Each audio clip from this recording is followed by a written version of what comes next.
බැලුම්ගලින් නොකී කතා Net FM Unlimited.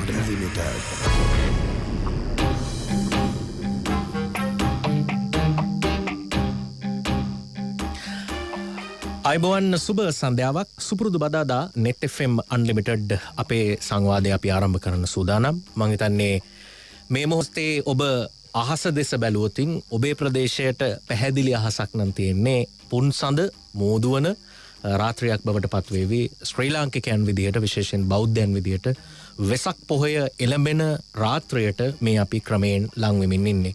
මම හිතන්නේ වෙනදා තරම් වෙසක් සමරන්න අපට හැකියාවක් නොලැබේවි.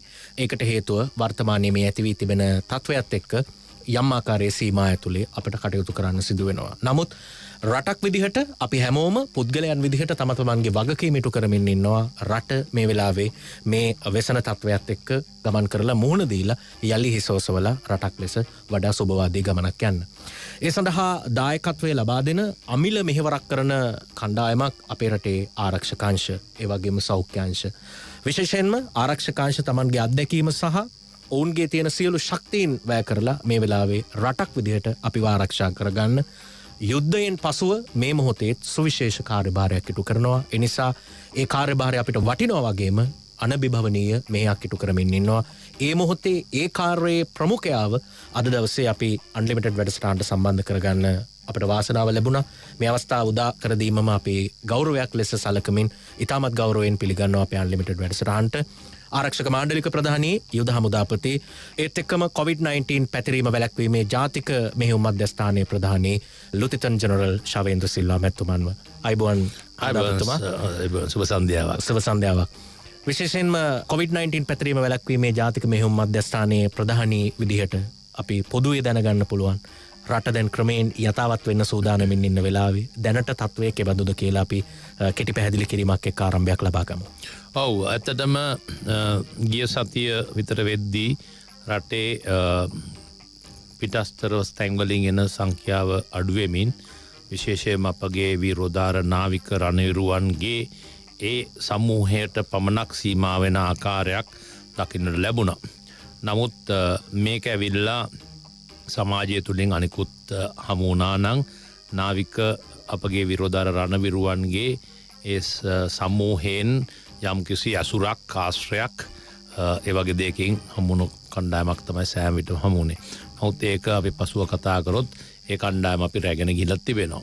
නමුත් වෙලා තියෙන්නේ සමහර ලාට සමාජයේ ඉන්නවා එන යන සමහරලාට මේ එක ස්ථානින් පටන් අරන් විවිධ ස්ථානවල නවතින කට්ටිය ඉන්නවා. ඔබ දන්නා ආකාරයට අත්‍යවශ්‍ය සේවා හරහත් යම් කණ්ඩායම් අපි ගත්තොත් ප්‍රවාහන පාසුකම් සැපයීම ආකාරයෙන් නැත්නම් සමහර ඔබ දන්නවා දැන් මද්ද්‍රව්‍ය වලට වගේ සම්බන්ධ වෙච්ච කෙනෙක්ට බවුන්ඩරිස් නැහැ, සීමාවක් නැහැ. ඔවුන්ට කොහෙද තියෙන්නේ මෙතන නැත්නම් මේ කොහෙ තිබ්බත් ගිහිල්ලා හොයාගෙන යෑම තත්ත්වයක් තියෙනවා. ඒකින්ද එවැනි තත්ත්වයන් හමුවේ මේ රට තුල කොයි වෙලාවක හරි පොඩි සංඛ්‍යාවක් එක්කෙනෙක් දෙන්නෙක් වගේ සංඛ්‍යාවක් අතනින් මෙතනින් හමුවේ සම්බාධය අපිට සම්පූර්ණ බැහැර කරන්න බෑ. එහෙම තත්ත්වයක් තිබෙනවා. ඉතින් නමුත් අපි රටක් වශයෙන් අපි දැන් සති 6කට වැඩි කාල සීමාවක් මේක මාර්තු මාසේ 10 වෙනිදා අපි පටන් ගත්තේ අතන පිටරටින් ලංකාවට එන්න කට්ටිය මාර්තු 11 වෙනිදා පළවෙනි ආසාදිතයා හමු වුණා. එතනලා මේ දක්වා ආපු ගමන දිහා බැලුවම ඇත්තටම ගත්තම දැන් මාස දෙකකට ආසන්න කාලයක් වෙන්න යනවා. ඒ කාල සීමාවේ COVID-19 මැඩලීම සඳහා ශ්‍රී ලංකාව මේකට මුහුණ දුන්න ආකාරය ගත්තොත් අපිට අපි සාර්ථකත්වයක ඉන්නවා කියලා අපිට කිසිම බයක් නැතුව කියන්න පුළුවන්.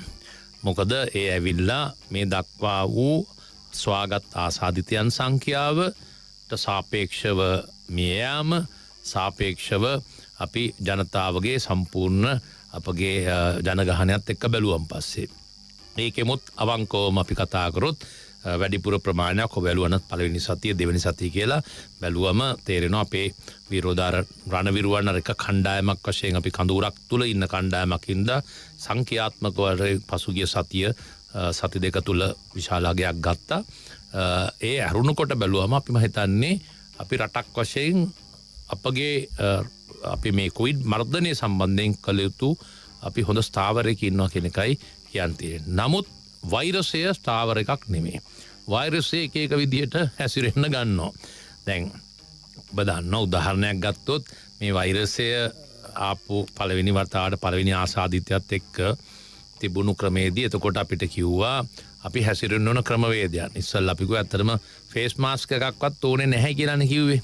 නේද? ඉතින් ඊට පස්සේ ෆේස් මාස්ක් දාන්න ඕනේ කියනවා. ඉතින් ඒක අපේ රටේ සෞඛ්‍ය අංශය කාගේවත් මේක ලෝක සෞඛ්‍ය සංවිධානයේත් කියපු කතාව. නමුත් මේ වෛරසය හැසිරෙන ආකාරයට අපි අර රියැක්ටිව් වෙන්න නැහැ. ඒ හැසිරෙන ආකාරය නෙමෙයි. අපි කලින් හිතලා වැඩ කරන කණ්ඩායම. නමුත් මේ වෛරසය මම හිතන්නේ අපි වැඩ කරන විදිහට බලලා මේ කට්ටිය හැසිරෙන තත්ත්වයක් වගේ අපි දකින්නේ. ඉතින් ඒකින්ද ඒවත් එක්ක යමින් තමයි අපි මේ සාර්ථකත්වයට අරන් තියෙන්නේ. මම හිතන්නේ අපිට රටක් වශයෙන් මේ දක්වා ඉන්න තැන සාර්ථකයි කියලා කියන්න පුළුවන්. ඔව්. දැන් විශේෂයෙන් රටක් විදිහට අපිට අභියෝගයක් තිබෙනවා යුද හමුදාපතිතුමා මේ කාර්යයේ ප්‍රමුඛයෙකු විදිහට දිනපතා නිතර ගැවසිලා ලබාගත්තු අත්දැකීම් එක්ක ඒ සුබවාදී පණිවිඩය දුන්නේ. එහෙම කියලා අපිට අතදිග ඇරලා දුවල පැනලා නටන්න දඟලන්න ඉඩක් නැහැ. මේ වෛරසයත් එක්ක මේ සමාජය තව කාලයක් ගමන් කරන්න ඕන. ඒ ගැන අපි අවධානයෙන් ඉඳිමින් තමයි අනිත් වැඩ කටයුතු ක්‍රියාත්මක කරන්න වෙන්නේ. ඊට පස්සේ හමුදාපතිතුමනි මෙතනින් එහාට රටට මොනවද කරන්න පුළුවන් කියලා එකින් එක අරගෙන බැලුවොත් සමාජ මාධ්‍ය ඔස්සේත් කතා කරනවා යුද හමුදාවට යුද්ධ කරා තමයි යුද්ධ කරාට එහා දේවල් මේ හමුදාවට කරන්න පුළුවන් කියලා දැන් සාකච්ඡා වෙනවා. ඒක උදාහරණයක්. දැන් ඔබ තුමා වීරෝදාර හමුදාව හැටියට හඳුන්වන නාවික හමුදාව වීරෝදාර සෙබළුන් ඔබේ වචනේ ඒක ඔවුන්ගෙන් යම් ප්‍රමාණයක් මේ වෙලාවේ කොවිඩ් ආසාදනය වෙලා ඉන්නේ. ඒකට එක හේතුවක් අර සුදුවැල්ලෙන් හොයාගත්තු 206 වෙනි රෝගියා කොරියාවේ 31 රෝගියා වගේ. එතකොට මත්ද්‍රව්‍ය මත්කුඩු ව්‍යාප්ත වීම ඔබ දන්නවා අපේ රටේ අම්මලා තාත්තලා හැඬු කඳුලින් ඉන්නේ දරුවෝ පාසල් දරුවෝ මත්කුඩු වලට බැහැ වෙලා කියලා. විනයක් තියෙන හමුදාවක් ඉලක්ක පස්සේ ගිහිල්ලා ජයග්‍රහණය කරපු හමුදාවක් විදියට මේක ඉලක්කයක් විදියට අරගෙන රටේ මත්කුඩු මැඩලන මෙහෙයුමට යුද හමුදාවට ඊළඟ දායකත්වය ලබා දෙන්න බැරිද කියලා සමාජයේ ප්‍රශ්න කරනවා. කොවිඩ් වසනයෙන් පස්සේ බැරිද හමුදාවට ඒ කාර්යයට සක්‍රීය දායකත්වයක් දෙන්න? ඔබ කිව්වා මම භාවිතා කරනවා කියලා විරෝධා රණවිරුවන්. මම කියන්නේ දැයේ පිනට පහළ වූ විරෝධාර රණවිරුවන්. මේ වචන ගොඩක් සමහරවිට සමාජය තුළ මේ මාධ්‍ය සාකච්ඡාවලදී කතා කරන්නේ නැතුණාට මම හමුදාව තුළ විශේෂයෙන්ම යුද හමුදාව ගුවන් නාවික හමුදාව වලට ආමන්ත්‍රණය කරන්න යන අවස්ථාවලදී මම හැම වෙලාවෙම කතා කරන්නේ දැයේ පිනට පහළ වූ විරෝධාර රණවිරුවන් කියලා. එසේ කියන්න තරම් අපිට ශක්තියක් තිබෙනවා. ඒ වගේ කණ්ඩායමක් ඔබ අහුව ප්‍රශ්නෙට ඔව් අපි ඔබ සමහරලාට දැනුවත් වෙලා තිබෙනවා වෙන්න පුළුවන් නොදැනුවත් වෙලා තිබෙන්න පුළුවන් අතිගරු ජනාධිපතිතුමා බලයට ආවන් පස්සේ විශේෂයෙන්ම එතුමා මට විශේෂයෙන්ම යුද හමුදාවට මේ සම්බන්ධයෙන් මත්ද්‍රව්‍ය සම්බන්ධයෙන් ආරක්ෂක මාණ්ඩල ප්‍රධානිවරයා වශයෙන් මේ සම්බන්ධයෙන් සොයලා බලන්න මේක කොහොමද අපේ රටෙන් යම් කිසි ආකාරයකට මැඩ පවත්වන්නේ කොහොමද තුරන් කරනවා කියන වචන ගැන තාම කියන්න අමාරුයි. ඔබ දන්නවා ඒක විශාල ලොකු දෙයක්. ඉතින් ඒක තමයි තුරන් කිරීම තමයි අවසාන අධීර වෙන්න ඕනේ. ඒක තමයි අපේ ටාගට් එක. ඒ වෙනුවෙන් තියෙන ඕනම සැලැස්මක කෙටි කාලින මධ්‍යම කාලින සහ දීර්ඝ කාලින වෙන්න පුළුවන්. අපි කෙටි කාලින ඉස්සර මේ විදිහට බැලුවම කළ යුතු ආකාරයක් සම්බන්ධයෙන් මට උපදෙස් ලබා දුන්නා. ඉතින් ඒ අනුව අපි පටන් ගත්තා. අපගේ බුද්ධ්‍යංශවල මම වෙනම කණ්ඩායමක් මේ සම්බන්ධයෙන් යෙදෙව්වා. ඒත් එක්කම ගුවන් සහ නාවික හමුදාවටත් අපි මේක විශාල වශයෙන් මේ සම්බන්ධව අවධානය කරන්න කියලා ඒ කට්ටියට අපි උපදෙස් ලබා දුන්නා මේ අවුරුද්දේ මුල කාලයේදී පමණ. ඒ අනුව තමයි ඔබ දකින්න ඇති නාවික හමුදාවෙන් විශේෂයෙන්ම දැන් මේවා ඉස්සෙල්ලම් බලන්න ඕනේ රටට එන විදිහට. අපි දැන් යුද්ධ කරද්දිත් අපි යුද්ධේ සමහර කාලවල එක විදිහට තිබ්බ අපි අවසන් වරට වන්නේ මානුෂ්‍ය මෙහෙම තමයි කවුරු කොහොමකවත් යුද්ධ ජයග්‍රහණය කරන වන්නේ මානුෂ්‍ය මෙහෙමනේ. ඒ කරද්දී ඒ වෙනකොට මේ සතුරත් එක්ක සටන් කරද්දී අවශ්‍යතාවයක් තියෙනවා මේ නිකන් බ්ලයින්ඩ්ලි අපිට යන්න බෑ, නිකන් ඇස් වහගෙන යන්න බෑ. අපිට තියෙන ස්ට්‍රැටජිස් අපි කොහොමද මේක කරන්නේ කියලා. ඒකෙදි එක දෙයක් තමයි සතුරට එන මේ එකට්ටිගේ ලොජිස්ටික්ස් නැත්තම් අවි ආයුධ පතුරම් ඒකත් වළක්ව ගන්න එක වැදගත්කමක් තියෙනවා. අපි මොනවා ගැහුවත් කරන්නේ ඒවා දේවල් එනවනම්. ඒක තමයි ශ්‍රී ලංකා නාවික හමුදාව ඒ අවස්ථාවෙත් විශාල කාර්යභාරයක් කරා. එවිලා ඈතදී මේ අපේ රටේ මුහුදු සීමාවෙන් පිටතත් වෙනත් අපිට උදව් කරපු රටවල් ඉන්නවා ප්‍රබල රාජ්‍යයන් හිටන්. ඒ කට්ටියගේ සහයෝගය අරගෙන ගිහිල්ලා ඒ දේවල් කරා. ඉතින් ඒ ආකාරයෙන්ම නාවික හමුදාව පසුගිය මාස මේ 4 කාලය තුලදී 4-5ක් අතර කාලය තුලදී විශාල වශයෙන් මද්ද්‍රව්‍ය අල්ලපු තත්ත්වයක් තිබ්බා. විශේෂයෙන් මේ කොවිඩ් ව්‍යාප්ත වෙන සමයේ කොවිඩ් එක අස්සෙත් නාවික හමුදාය දෙක කරා. මේ වීරෝදාර රණවිරුවන් නාවික රණවිරුවන් මේ සේමසේ දෙයක් නෙමෙයි. කියන්නේ ඔබයි මමයි දන්න ලංකාවේ කීප දෙනෙක් අපිට සමහරට බෝට්ටුව ගිහිල්ලා මට නැහැ ප්‍රශ්නයක් නැහැ. නමුත් මුහුදට ගියන් පස්සෙත් සමහරලාට කොච්චර කාලයක් මේක ලේසිත් නැහැ. මේ කට්ටියත් එන මද්ද්‍රව්‍ය ජාවාරම් කරුවොත් එසේ මෙසේ දේවල් අපි මේ ත්‍රිවිධ හමුදා මහල ප්‍රධානීවරයන් මම දන්නවා කරන ඒකට ටැක්ටික්ස් මේකේ මෙතන කියන්නත් හොඳ නැහැ. ඉතින් නමුත් ඇත්ත තත්ත්වයේ උන් ලේසි නෙමෙයි ගේන ක්‍රමවේදයන් බැලුවම් පස්සේ දැනගත්තොත් අපේ රටේ කොහොමද මේ කියන්නේ ලේසි නෑ ඇත්තටම. නමුත් ඒ ගේපු හැම දෙයක්ම කිලෝ කීයද? කිලෝ 500යි, අයිස් කිලෝ 500ක්, අයිස් කිලෝ 300ක් යන කෝටි කොච්චර ගානක්ද? එතකොට මේ අනිත් හෙරෝයින් කිලෝ 350 මේ ඊයේ පෙරේදත් මම හිතන්නේ දැන් සති දෙකකට උඩදී නාවික හමුදාවල්ලෝ. ඉතින් අපි ඉස්සෙල්ලා බලන්නේ මේක වළක්වා ගන්න. ඒ සඳහා ත්‍රිවිධ හමුදාවම පොලිසියත් එක්ක සහයෝගය යොදවලා අපි මේ සම්බන්ධයෙන් කටයුතු කරමින් සිටින්නේ. ඔබ ඇහුවේ තවදුරටත් කරනවා. අනිවාර්යෙන් මේක කරනවා. මොකද මේ රටේ ලොකු ප්‍රශ්නයක් දැන් මේකෙදි තේරුණානේ කොවිඩ් එකටත් මේ මද්ද්‍රව්‍ය එක ඔබ කිව්වා 206 වෙනි පුද්ගලයා. එතකොට මේ පුද්ගලයා මොනතරම් ව්‍යසනයක් මේ රටට කරාද කියන එක තේරෙනවා. යම් කිසි පුද්ගලයෙක් කියන්න බෑ යාගේ නෙමෙයි අපෙත් වරදක් කියලා. ඔව් අපෙත් යම් කිසි ආකාරයේ මේකක් වෙන්න පුළුවන්. අපි නැහැ කියන්නේ නැහැ නේ. අපි හැමදේම හරියටම යන්නේ නැහැ. නමුත් ඒක පුද්ගලෙක්ට කරපු ඩැමේජ් එක බලන්නකෝ. දැන් මේක සති ගාණක් පස්සට අදින්න විශාල වශයෙන් මේක දායක වුණානේ. ඉතින් මම දකින්නේ මේ සඳහා අනිවාර්යයෙන්ම අපි ක්‍රියා කරමින් සිටිනවා. ඒ කල යුතුයි. අපිට සාමාන්‍ය සමාජයේ අපි අහනවට වැඩිය ඔබතුමා කිව්වම මම මේකෙත් අත්දැකීම් එක්ක යන්නේ කියලා. ඔව් මේකේ පුදුම අත්දැකීමක් මට තියෙන්නේ. මොකද්ද ඒ අත්දැකීම? අපේ යුද හමුදාව නාවික සහ ගුවන් හමුදාව ඉන්න මේ මද්ද්‍රව්‍ය වලට ඇබ්බැච්ච කට්ටිය කියලා අපේ පුනරුත්ථාපන අපේ ඇත්තටම නිරෝධායන කඳුරු වල මීට ඉස්සෙල්ලත් කියනවා ගස්වල නගිනවා ඇඳුම් නැතුව දුවනවා. හරිද? එතකොට එක පුද්ගලයෙක් මම දැක්කා ළඟදී වීඩියෝ එක අපි කණ්ඩ දුන්නම රැයට කණ්ඩ එපා කියනවා. කණ්ඩ එපා දුන් දෙන්න කියනවා. හරිද? දුන් ඉල්ලන්නේ. හරිද? ඉතින් එහෙම කට්ටියක් ඉන්නේ මේකේ. ඒ ඇත්තටම ඔවුන් යම් කිසි ආකාරයෙන් අපේම ශ්‍රී ලාංකිකයන් අපේම මිනිස්සු මේ මොනවා හරි හේතුවක් කරා ඔවුන් මේ දෙයට ඇබ්බැහි වුණා. ඉතින් ඒකේ කාරණා හොයලා බලන්න අවස්ථාවක් නෙමෙයි. නමුත් අපගේ යුතුයකමක් තියෙනවා අපිට හැකිනම් ඔවුන් මේ මද්ද්‍රව්‍ය මේකෙන් බේරා ගැනීමට. දැන් අපි හමුදාවක් තුල අපි දැන් යුද හමුදා නිරෝධන මධ්‍යස්ථාන වල ප්‍රශ්නේ වැඩි වුණාන් පස්සේ කියන්නේ බේර ගන්න බෑ ඉන්න බෑස මේ නිකන් මේ මාකරේ බැඳලා තියාගන්න තත්යකට ආවකම පස්සේ මම ඇරියා අපේ මනෝවිද්‍යාන වෛද්‍යවරු ටික ඇරියා හෙට මේ කොළඹ නෙමෙයි ඔක්කොම ඉන්නේ දැන් නිරෝධන මධ්‍යස්ථාන. මේ කට්ටිය ගිහිල්ලා අර ඇඳුම ඇඳගෙන මේ කට්ටියත් එක්ක කතා කර අපි දැන් ඒ කට්ටිය පුනරුත්ථාපනය කරනවා. නිරෝධායන සහ පුනරුත්ථාපනත් කරනවා. ඉතින් මම හිතනවා අපිට යම් කිසි ආකාරයක සාර්ථකත්වයක් ලබන්න හොගියාවක් ලැබෙයි කියලා. නමුත් ඔබගේ ප්‍රශ්නේ අවසාන වශයෙන් එකට ආවොත් අනිවාර්යයෙන්ම මේක රටට මහා උවදුරක්. අපේ විශේෂයෙන්ම දෙමාපියන් මේ දරුවන් ගැන ප්‍රශ්නයක් තිබුණා. ඔබ දකින්න ඇති කොළඹත් මේ තත්ත්වය ඔය දකින්න ප්‍රශ්නේ නෙමේ. පාසල් වල සමහර මම කැමති නෑ මේ එද බීද කියලා කියන්න. නමුත් මේකෙන් දෙමාපියන් සෑහෙන හිතින් දුක් වෙන කණ්ඩායම් ඉන්න අපිත් එක්ක කතා කරනවා. අපිත් මේ සමාජයේ කොටසක්නේ. එතකොට මම දකින්නේ මේක උවදුර රටෙන් හැකිතාක් ඉක්මනට තුරන් කිරීම සඳහා කළ යුතු සියලුම කටයුතු ත්‍රිවිධ හමුදාව අපි මෙතන අතිගරු ජනාධිපතිතුමා ඉතාමත් මේකට වැදගත් වෙනවා. එතුමා අග්‍රාමාත්‍යතුමාත් මේක ගැන ගොඩාක් උනන්දුයි. ඒකෙන්ද අපි හැකි උපරිමයෙන් අපි ත්‍රිවිධ හමුදාව මේ සඳහා උදව් කරනවා. ඔව්. විශේෂයෙන්ම අපේ රටේ හමුදාවන් මානුෂීය මෙහෙයුම් වල නිරත වෙලා ඉන්නේ කියන්න මානුෂවාදී වචන ආරක්ෂක මණ්ඩලික ප්‍රධානීතුමාගෙන් යුද හමුදාපතිතුමාගෙනොත් කියවුණා. දැන් මේ 206 වෙනි රෝගියා පිළිබඳ දන්න අය සමහරලාවට පුදුම වෛරයකින් නැත්තේ. දැන් ඊයේ දිනේ වාර්තා වුණු රෝගීන් 33 දෙනා බැලුවොත් ඊයේ කියන්නේ අඟහරුවාදා දිනේ වාර්තා වුණු නාවික හමුදා සෙබළුන් සහ ඔවුන් සමග ඇසුරු කළ කිහිප දෙනෙක්.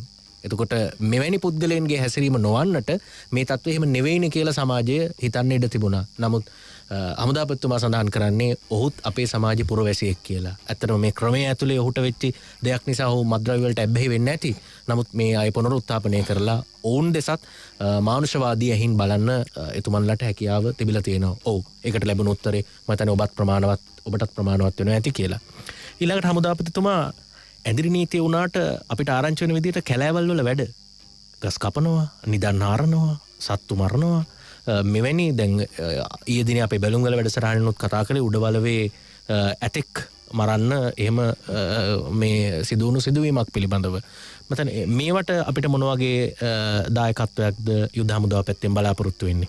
ඇත්තටම මේ අපි ගොඩක් මටත් මේ සම්බන්ධයෙන් ආරංචිය ලැබුණා. ඒ අනුව අපි අපගේ ඇත්තම කතාව කිව්වොත් මේක හංගන්න දෙයක් නැහැ. අපි දුර විහිදුම් අපේ කණ්ඩායම් තිබෙනවා.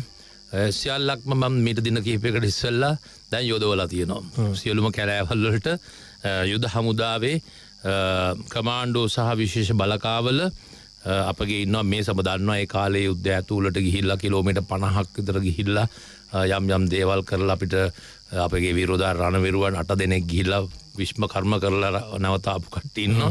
ඉතින් අපිට යුද හමුදාව කියන්නේ ත්‍රිවිධ හමුදාව කියන්නේ මේ හැම දෙයක්ම තියෙන එකක් නෙමෙයි. බැහැයි කියලා දෙයක් නැහැ කියලා මං හැම වෙලෙම කියන්නේ ඒකයි නේද. ඒකින්දා දැන් අපි මෝන්න යොදවලා තියෙනවා. ඉදිරි කාලේදී මේ දැනගන්න හම්බුවේ අපි අදටත් මේ පසුගිය මාසෙකමාර දෙක තුලට පුරාවටත් අපි මේ ආකාරයෙන් ගොඩක් කට්ටිය අපි මේවට ප්‍රසිද්ධතාවයට පත් වෙන්න ගියේ නෑ. මොකද මේක නෙමේ වැදගත්ම කාරණා හින්දා ඔබට ඔය ආරංචි වෙනවා වගේම ඒ හා සමානටත් වැඩි ප්‍රමාණයක් අපි අත්අඩංගුවට අරන් තියෙනවා මේ වෙනකොට. අපි ඒ දේ කරගෙන යනවා. ඔව්. කියන්නේ කාරණා පිළිබඳවත් සක්‍රියව වැඩ කටයුතු මේ මොහොතේ සිද්ධ වෙනවා කියන සහතිකය යුද හමුදාපතිතුමා දෙන්නේ. ඔව්. විශේෂයෙන් අපේ රටේ බුද්ධ්‍යංශ ඉතාමත් කැපිපෙනෙන කාර්යභාරයක් ඉටු කරා වගේම ඔවුන්ගේ අත්දැකීම් සමූහය අත්දැකීම් සම්භාරය කොච්චරක්ද කියලා සාකච්ඡා කරනවා. විශේෂයෙන් යුද්ධ කාලේ තමිල් සෙල්ලම් උතුරේ Tamanගේ සීමාව ඇතුලේ ගැවසෙන්නේ කොහෙද කියලා නිවැරදි ඉලක්ක අරගෙන එතනට ගිහිල්ලා අදාළ ක්‍රියාන්විතය කරලා එන්න තරම් ක්‍රියා කරන්න වගේ මේ තොරතුරු හොයා දෙන්න විශිෂ්ට හැකියාවක් අපේ රටේ බුද්ධ්‍යංශ වලට තිබුණා. ඔවුන්ගේ උපරිම ශක්ති ප්‍රමාණයෙන් වැඩ කරා. මේ ඔබතුමාගේ බුද්ධි බලකාය බුද්ධි මෙහෙයුම දියත් කරලා මේ වෙලාවේ මොනවද අපේ රට ඇතුලේ විශේෂයෙන් කරන්න පුළුවන් සමාජ වෙනුවෙන් ලබා දෙන්න පුළුවන් දායකත්වය යුද හමුදාපතිතුමා? බුද්ධ්‍යංශ කියන්නේ ඉතාමත්ම වැදගත් අංශයක්. ඇත්තටම මම හමුදාපති වුණාම ප්‍රථමයෙන්ම මම බැලුවේ දැන් මෙහෙම හමුදාපති කෙනෙක් වෙනකන් මේ කොහොත් ඉඳලා නිකන් හිටියා නෙමෙයි බුදු කියන්නේ ඉඳලා අවිලා නෙමෙයි. අපි දන්නවා අපේ මොනවාද කට්ටියගේ බෙල්ටිස් දක්ෂතාවය මොනවාද කියලා. නමුත් හමුදාපති කෙනෙක් අතේ තියෙන ප්‍රමාණය එතනින් දෙවෙනි තුන්වෙනි තනතුරු ඉන්න ප්‍රමාණය වෙනස් තත්ත්වයක් තිබෙනවා. හමුදාපති වුණාම මම ඇත්තටම ඉස්සල්ලාම විශ්ලේෂණයක් කරලා බැලුවේ අපගේ බුද්ධ්‍යංශවල තත්ත්වය මොකද්ද? අපේ කේබිලිටිස් මොනවාද කියන මම දැනගෙන හිටියා. යුද්ධේ සෑහෙන රාජකාරියක් මගෙත් එක්ක මගේ 58 වන සේනාංකයත් එක්ක කරපු හින්දා මම හොඳ දැනුමක් තිබුණා. නමුත් මේ අවස්ථාවේදී කොහොමද තින්නේ? ඉතින් මගේ ප්‍රථම මේ කාර්යය වූයේ මේ බුද්ධ්‍යංශ වැඩි දියුණු කිරීමට. මම හිතන්නේ පස්සට ගිහලා බලුවොත් හමුදාපති වුණ කාලේ දැක්කලන් තියෙන්නේ නැති. මම ඉස්සෙල්ලාම කිව්වේ පළවෙනිම කතාව කිව්වේ බුද්ධ්‍යංශ මම තර කරනවා කියන කතාව. ඒට හේතුව දැන් ඔබතුමා වුණත් ඔබතුමාට යමක් කරන්න ඔබතුමා දැනගෙන ඉන්න මගේ මොකද්ද කාර්යය කරන්න මේ මොකද්ද තියෙන තත්ත්වය මොකද්ද කියලා දැනගන්න ඕනේ. රටේ තත්ත්වය නුනේ ඔබතුමාලා කතා කරන්නේ. නැත්නම් ඔබතුමාගේ ඇජෙන්ඩා එකට විතරක් වැඩ කරාට හරියන්නේ නැහැ නේ. ඒ වගේ තමයි අපි දැනගන්න ඕනේ ඇත්ත වර්තමානයේ තත්ත්වය මොකද්ද කියන්නේ. ඒ දැන හොඳ දැනුමක් තියෙන්න ඕනේ. මම හමුදාපතිවරයා වශයෙන් ආරක්ෂක මාන ප්‍රධානීවරයා වශයෙන් මට රටේ තත්ත්වය ගැන හොඳ දැනුමක් තියෙනවා. ඒ දැනගන්න නම් බුද්ධ්‍යංශ යොදවන්න. බුද්ධ්‍යංශ වලින් තමයි රටේ මුළු රටව ගැනම අපිට හොඳ අවබෝධයක් තියෙනවා. වෙන්නේ මොකද්ද කියන එක හොඳ අවබෝධයක් තියෙනවා. ඉතින් ඒ අවබෝධය අනුව තමයි අපි අඩුම ගාන උදාහරණයක් සාමාන්‍ය උදාහරණයක් ගත්තත් අපගේ බටපිරිස් යොදවන්නත් ඕනේ ඒක අනුවනේ. නැත්නම් අපිට කඳවුරක් තියනවා කියලා කඳවුරේ මිනිස්සු තියෙන එක නෙවෙයි වැඩේ. අපේ රටේ තියෙන තත්ත්වය අනුව අවශ්‍යතාවය අනුව තමයි බටපිරිස් රට ඇතුලේ යොදවලා තියන්න ඕනේ. අපේ අතිරේක බට කොහෙද තියලා තියන්න ඕනේ. ඒ අනුව දැන් උදාහරණයක් ගත්තොත් අපි සාමාන්‍ය තියෙන තත්ත්වය වගේ නෙමෙයි. අපි දන්නවා ඔන්න නායම් කාලයක් එනවා. ඒ කාලේ එනකොට අපගේ අතිරේක්ත බටපිරිස් අපි ගේනවා ඒ ප්‍රදේශවල ළඟ ස්ථානයකට ගෙනල්ලා සූදානම් කරනවා. ඒවට සූදානම් කරනවා. ඊළඟට ඩෙන්ගු කියලා එනවා. එතකොට අපි ඒක වෙන ක්‍රමයකට යනවා. දැන් ඉස්සරහට එන්න දිනවා ඩෙන්ගු එකක්. ඒකට දැන් තමයි ක්‍රමවේදයන් හදලා ඉවරයි. ඉතින් ඒ වගේ මේ හැමදේම කරන්න බුද්ධ්‍යංශ තොරතුරු අවශ්‍යයි. එතකොට තමයි ඒකින්ද අපි මේ ක්‍රියාවලියෙත් අපි තාමත්ම මේ බුද්ධ්‍යංශ අපගේ යුද හමුදා බුද්ධ්‍යංශ රාජ්‍ය බුද්ධි සේමාව අනෙකුත් බුද්ධ්‍යංශ සියල්ලක්ම එකට සමගිය ශක්තියයි කියලා අපි ඔක්කොම එකතු කරලා තමයි මේ වැඩේ කරගෙන යන්නේ. ඉතින් ඇත්තටම මේකෙදී අතිගරු ජනාධිපතිතුමා ඍජුවම සම්බන්ධ වෙලත් ඉන්නවා මේ කොන්ටැක්ට් ට්‍රේසිං කියලා එකක් කරනවා. ඒකෙදී වැදගත් වෙන්නේ දැන් මෙහෙම පුද්ගලයෙක් දැන් අද උදේ ඊයේ උදේ අතනම හමු වුණාන් පස්සේ අද දවසේ හමුුණත් එහෙම ඊයේ උනත් පෙරේද උනත් හමු වෙලා විනාඩි කීපයක් ඇතුළත අපි හොයාගන්නවා කවුද මේ පුද්ගලයා කවුද ඊයේ කතා කරලා තියෙන්නේ අපිට හොයාගන්න තරම් හැකියාවක් තිබෙනවා. ඊට පස්සේ අපි මේ පිටිපස්සේ හඹා ගොස් අපි බලනවා කවුද මෙයා ඇසුරු කරපු කට්ටිය අද දවසේ ඊයේ දවසේ පෙරේද දවසේ වගේ අපි මේකක් අපේ chart එකකට ගහකට වගේ අපි දාගන්නවා. ඉතින් එතකොට එහෙම දැම්මම ඒක එයාදී මිස්සුණත් අපිට ඔබතුමාට මේ මැදිරියට ඉස්සෙල්ලා මැදිරියකත් මම ඇවිල්ලා කතා කරා අර කුඩියා පිටිය සිද්ධිය සම්බන්ධේ එතුමා නොකියුවට අපිට පසුවාන් පස්සේ තමයි ආරංචි උනේ තාත්තා බලන්න කියලා කොහෙද මේ ගාල්ලෙන් හැමේ. නමුත් දැන් ඒ තත්ත්වෙත් නෑ. දැන් අපි ඊටත් වැඩිය දියුණු වෙලා තියෙන මේ රස්සාවේ on the job training වෙලා ඒක අඩගින් එක්කනේ යන්න දැන් එක්ක. ඉතින් ඒකින්ද අපි මේ වෙනකොට අපිට හැකියාව තිබෙනවා එහෙම බොහෝ දුරට මිස් නොවන ආකාරයට අපිට හොයාගන්න කට්ටිය. ඉතින් ඒ අනුව සියලුම එක් පුද්ගලයෙක් කොන්ටැක්ට් වෙච්ච පුද්ගලයෝ ඔක්කොම අපි හොයාගන්නවා. හොයාගන්නවා පමණක් නෙමෙයි අපිට හැකියාව තියෙනවා දක්ෂතාවය තියෙනවා මොන ප්‍රමාණයෙන් සම්බන්ධ වුණාද කියලා. දැන් උදාහරණයක් වශයෙන් ඊයේ දුනේ සොයාගත්ත ළමෙක් නුවර ප්‍රදේශයේ අපගේ විරෝධා රණවිරුවෙක් නාවික රණවිරුවෙක් ඔහුගේ අක්කා සහෝදරිය බලන්න ගියාම ළමයා හම්බ කතා කරන්න ගියද වෙන ළමයා නෙවෙයි අක්කා හම්බ වෙන්න ගියා. නමුත් ඊයේ දිනේ හම්බ වෙනවා අක්කාගේ දුවට කොවිඩ් ආසාදෙන්න වුණා කියලා අවුරුදු 4ක වගේ ළමෙක් 13 14 ළමෙක්. ඒතකොට එවැනි ගියේ මොකද්ද මෙයා හම්බුණාද මේ ළමයාත් එක්ක කතා කරාද නැත්නම් ගෙදර ඇතුළේ විතරද මෙයා හිටියේ ඒ තත්ත්වයටත් අපි සාමාන්‍යයෙන් දන්නවා. ඉතින් එහෙම අනුව මේ ඔක්කොම විස්තර දෙන්නේ බුද්ධ්‍යංශ වලින්. ඊට අමතරව අමතක කරන්න බෑ මට සෞඛ්‍ය ශේෂ්ත්‍රයත් එහෙමයි. ඒකත් බුද්ධ්‍යංශ වගේ තමයි. අපේ PHI මහතුරුලීනේ පේනවනේ අර ටීවී වල කෑ ගහ හැම යන්නේ. ඒ කට්ටියත් ඉතින් වෙනම රෝල් එකක් කරනවා. ඒ කට්ටියත් ඕවා දිහා හඹා ගිහලා අපි ඔක්කොම එකට වැඩ කරන්නේ. මං කිව්වේ සමගිය ශක්තිය තමයි. දාලා සමගිය ශක්තිය තියෙන තුරා කළ නොහැක්කක් නොමැති කියන පාඩේ තමයි අපි ඉන්නේ. ඉතින් ඒ හින්දා අපි ඒ කට්ටියත් එකතු කරගෙන ගිහිල්ලා මේ හොයනවා. ඉතින් මේ ඔක්කොමලා බුද්ධි කරන්නේ කරලා මේ කට්ටියගෙන් තමයි අපිට ඇත්තටම තොරතුරු එන්නේ. ඒකින්ද මේ සාර්ථකත්වයට උන්ගේ විශාල දායකත්වයක් ලැබුණා.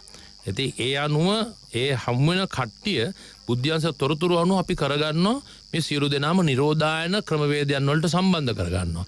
දැන් එහෙම නැතිද මහර රටවල් වල ඔබ දකින්න ඇති වෙලා තියෙන මේ ක්‍රමවේදයන් නැති හින්දානේ මම ඊයේ පෙරේදා දැන් ගිය සතියේ මම සම්බන්ධ වුණා ওই ලෝක සමහර රටවල් වල එකස් තියෙන මේ ටීවී එකකින් මේ ස්කයිප් වගේ එකකින් සම්මන්ත්‍රණයකට වගේ සම්බන්ධ වුණා පැය දෙකක වගේ. ඒකෙදිත් ඒ කට්ටිය කතා කරේ ලංකාව ගැන. මට මතක නැහැ මේ මැදිරියද මොන මැදිරියද කියලා පුද්ගලයෙක් මගෙන් ඇහුවා. නිවේදකයෙක් මගෙන් ඇහුවා ඔබ සිංගප්පූරු මොඩල් එක ගැන කතා කරා. මම එතුමාට ඒ වෙලාවේ කිව්වා සිංගප්පූරු ගැන දැන් මම කලබල වෙන්න එපා. කවදාරි ලංකාවේ මොඩල් එක සිංගප්පූරුවත් ගනී කියලා. දැන් අද වෙනකොට ඔබ තේරුණා මොකද තත්ත්වය කියලා. ඒ කියන්නේ අපිට ඇත්තටම අපි හොඳ සැලසුමකට යන්නේ බුද්ධ්‍යංශය සඳහා විශාල සහයෝගයක් ලබා දෙනවා. ඔව්. ඇත්තටම ඉතා වටිනවනේ ඒ අත්දැකීම. සමහර වෙලාවට සමහර පුද්ගලයෝ කැමති නැහැ හමුදාපතිතුමා ගියේ කොහෙටද කියලා කියන්න. ආසාදනය වුණත් ඒ තොරතුරු සංගවන්න උත්සාහ කරනවා. නමුත් ඒකේ व्यसනයේ බරපතලකම තේරෙන්නේ තව පිරිසකට ඒක වැළඳුනාට පස්සේ. බුද්ධ්‍යංශවල ශක්තියෙන් ඒ අය හඳුනා ගන්න හැකි බව ඔබතුමා සඳහන් කළේ. ඒත් එක්ක මේ කාලේ දැන් ඕනම වැඩක් ඇතුලේ ගලුයි මලුයි දෙකම තියෙනවා හමුදාපතිතුමා. දැන් මේ කොවිඩ් වසංගතය මේක වෛරස් රෝගයක්. මේක වසංගත රෝග විද්‍යාඥයින් එහෙම නැත්නම් සෞඛ්‍ය අංශ කරන්න ඕන වැඩේට හමුදා අංශත් සම්බන්ධ වුණාට පස්සේ උන්ට අත්දැකීමක් නෑ මේ ගැන වැඩ කරන්න. එවැනි චෝදනා අපි දකිනවා සමහර තැන්වල අහන්න දකින්න ලැබෙනවා. ඒකට මොකක්ද යුද හමුදාපතිතුමා විදියට දෙන්න තියෙන උත්තරේ? ප්‍රථමයෙන්ම කෙටිම පිළිතුර තමයි ලංකාවේ මේ සෞඛ්‍ය ශාස්ත්‍රයේ බලධාරියා වශයෙන් කටයුතු කරන්නේ අධ්‍යක්ෂක ජෙනරාල් සෞඛ්‍ය එතුමා. එතකොට එතුමාගේ කටින්ම මාධ්‍යවල මමම අහලා තියෙනවා අපිට මේ ත්‍රිවිධ හමුදාව නොවෙන්නට මේක කරන්නවත් යා හිතන්නවත් බෑ කියලා එතුමා කියලා තියෙනවා. ඕවා මාධ්‍යයේ කියපු ටීවී වල රේඩියෝ වල කියපු ඒවා මගේ ඇහැටත් දැකලා තියෙනවා, ඇහිලත් තියෙනවා, කනටත් ඇහිලත් තියෙනවා. ඉතින් එතුමාගේ කතාවනේ. දැන් කවුද මේ සෞඛ්‍ය මේවා කරන්නේ මේ ගරු අමාත්‍යතුමින් ඉන්නවා අමාත්‍ය පවිත්‍රවර්ණ ආරච්චි මැතිණියත් මේ කතාව කියනවා එතුමගේ කටිමුත් මේ කතාව කියලා තියෙනවා ඊට අමතරව සෞඛ්‍ය අධ්‍යක්ෂක ජෙනරාලුත් මේ කතාවම කියන. ඉතින් එතනින් එහාට මම හිතන්නේ මේ සඳහා කිසිදු අවශ්‍යතාවයක් නැහැ. වෙන කට්ටියගේ දේවල් මෙතන අවශ්‍යත් නැහැ. උන් දෙදෙනා කිව්වන් පස්සේ.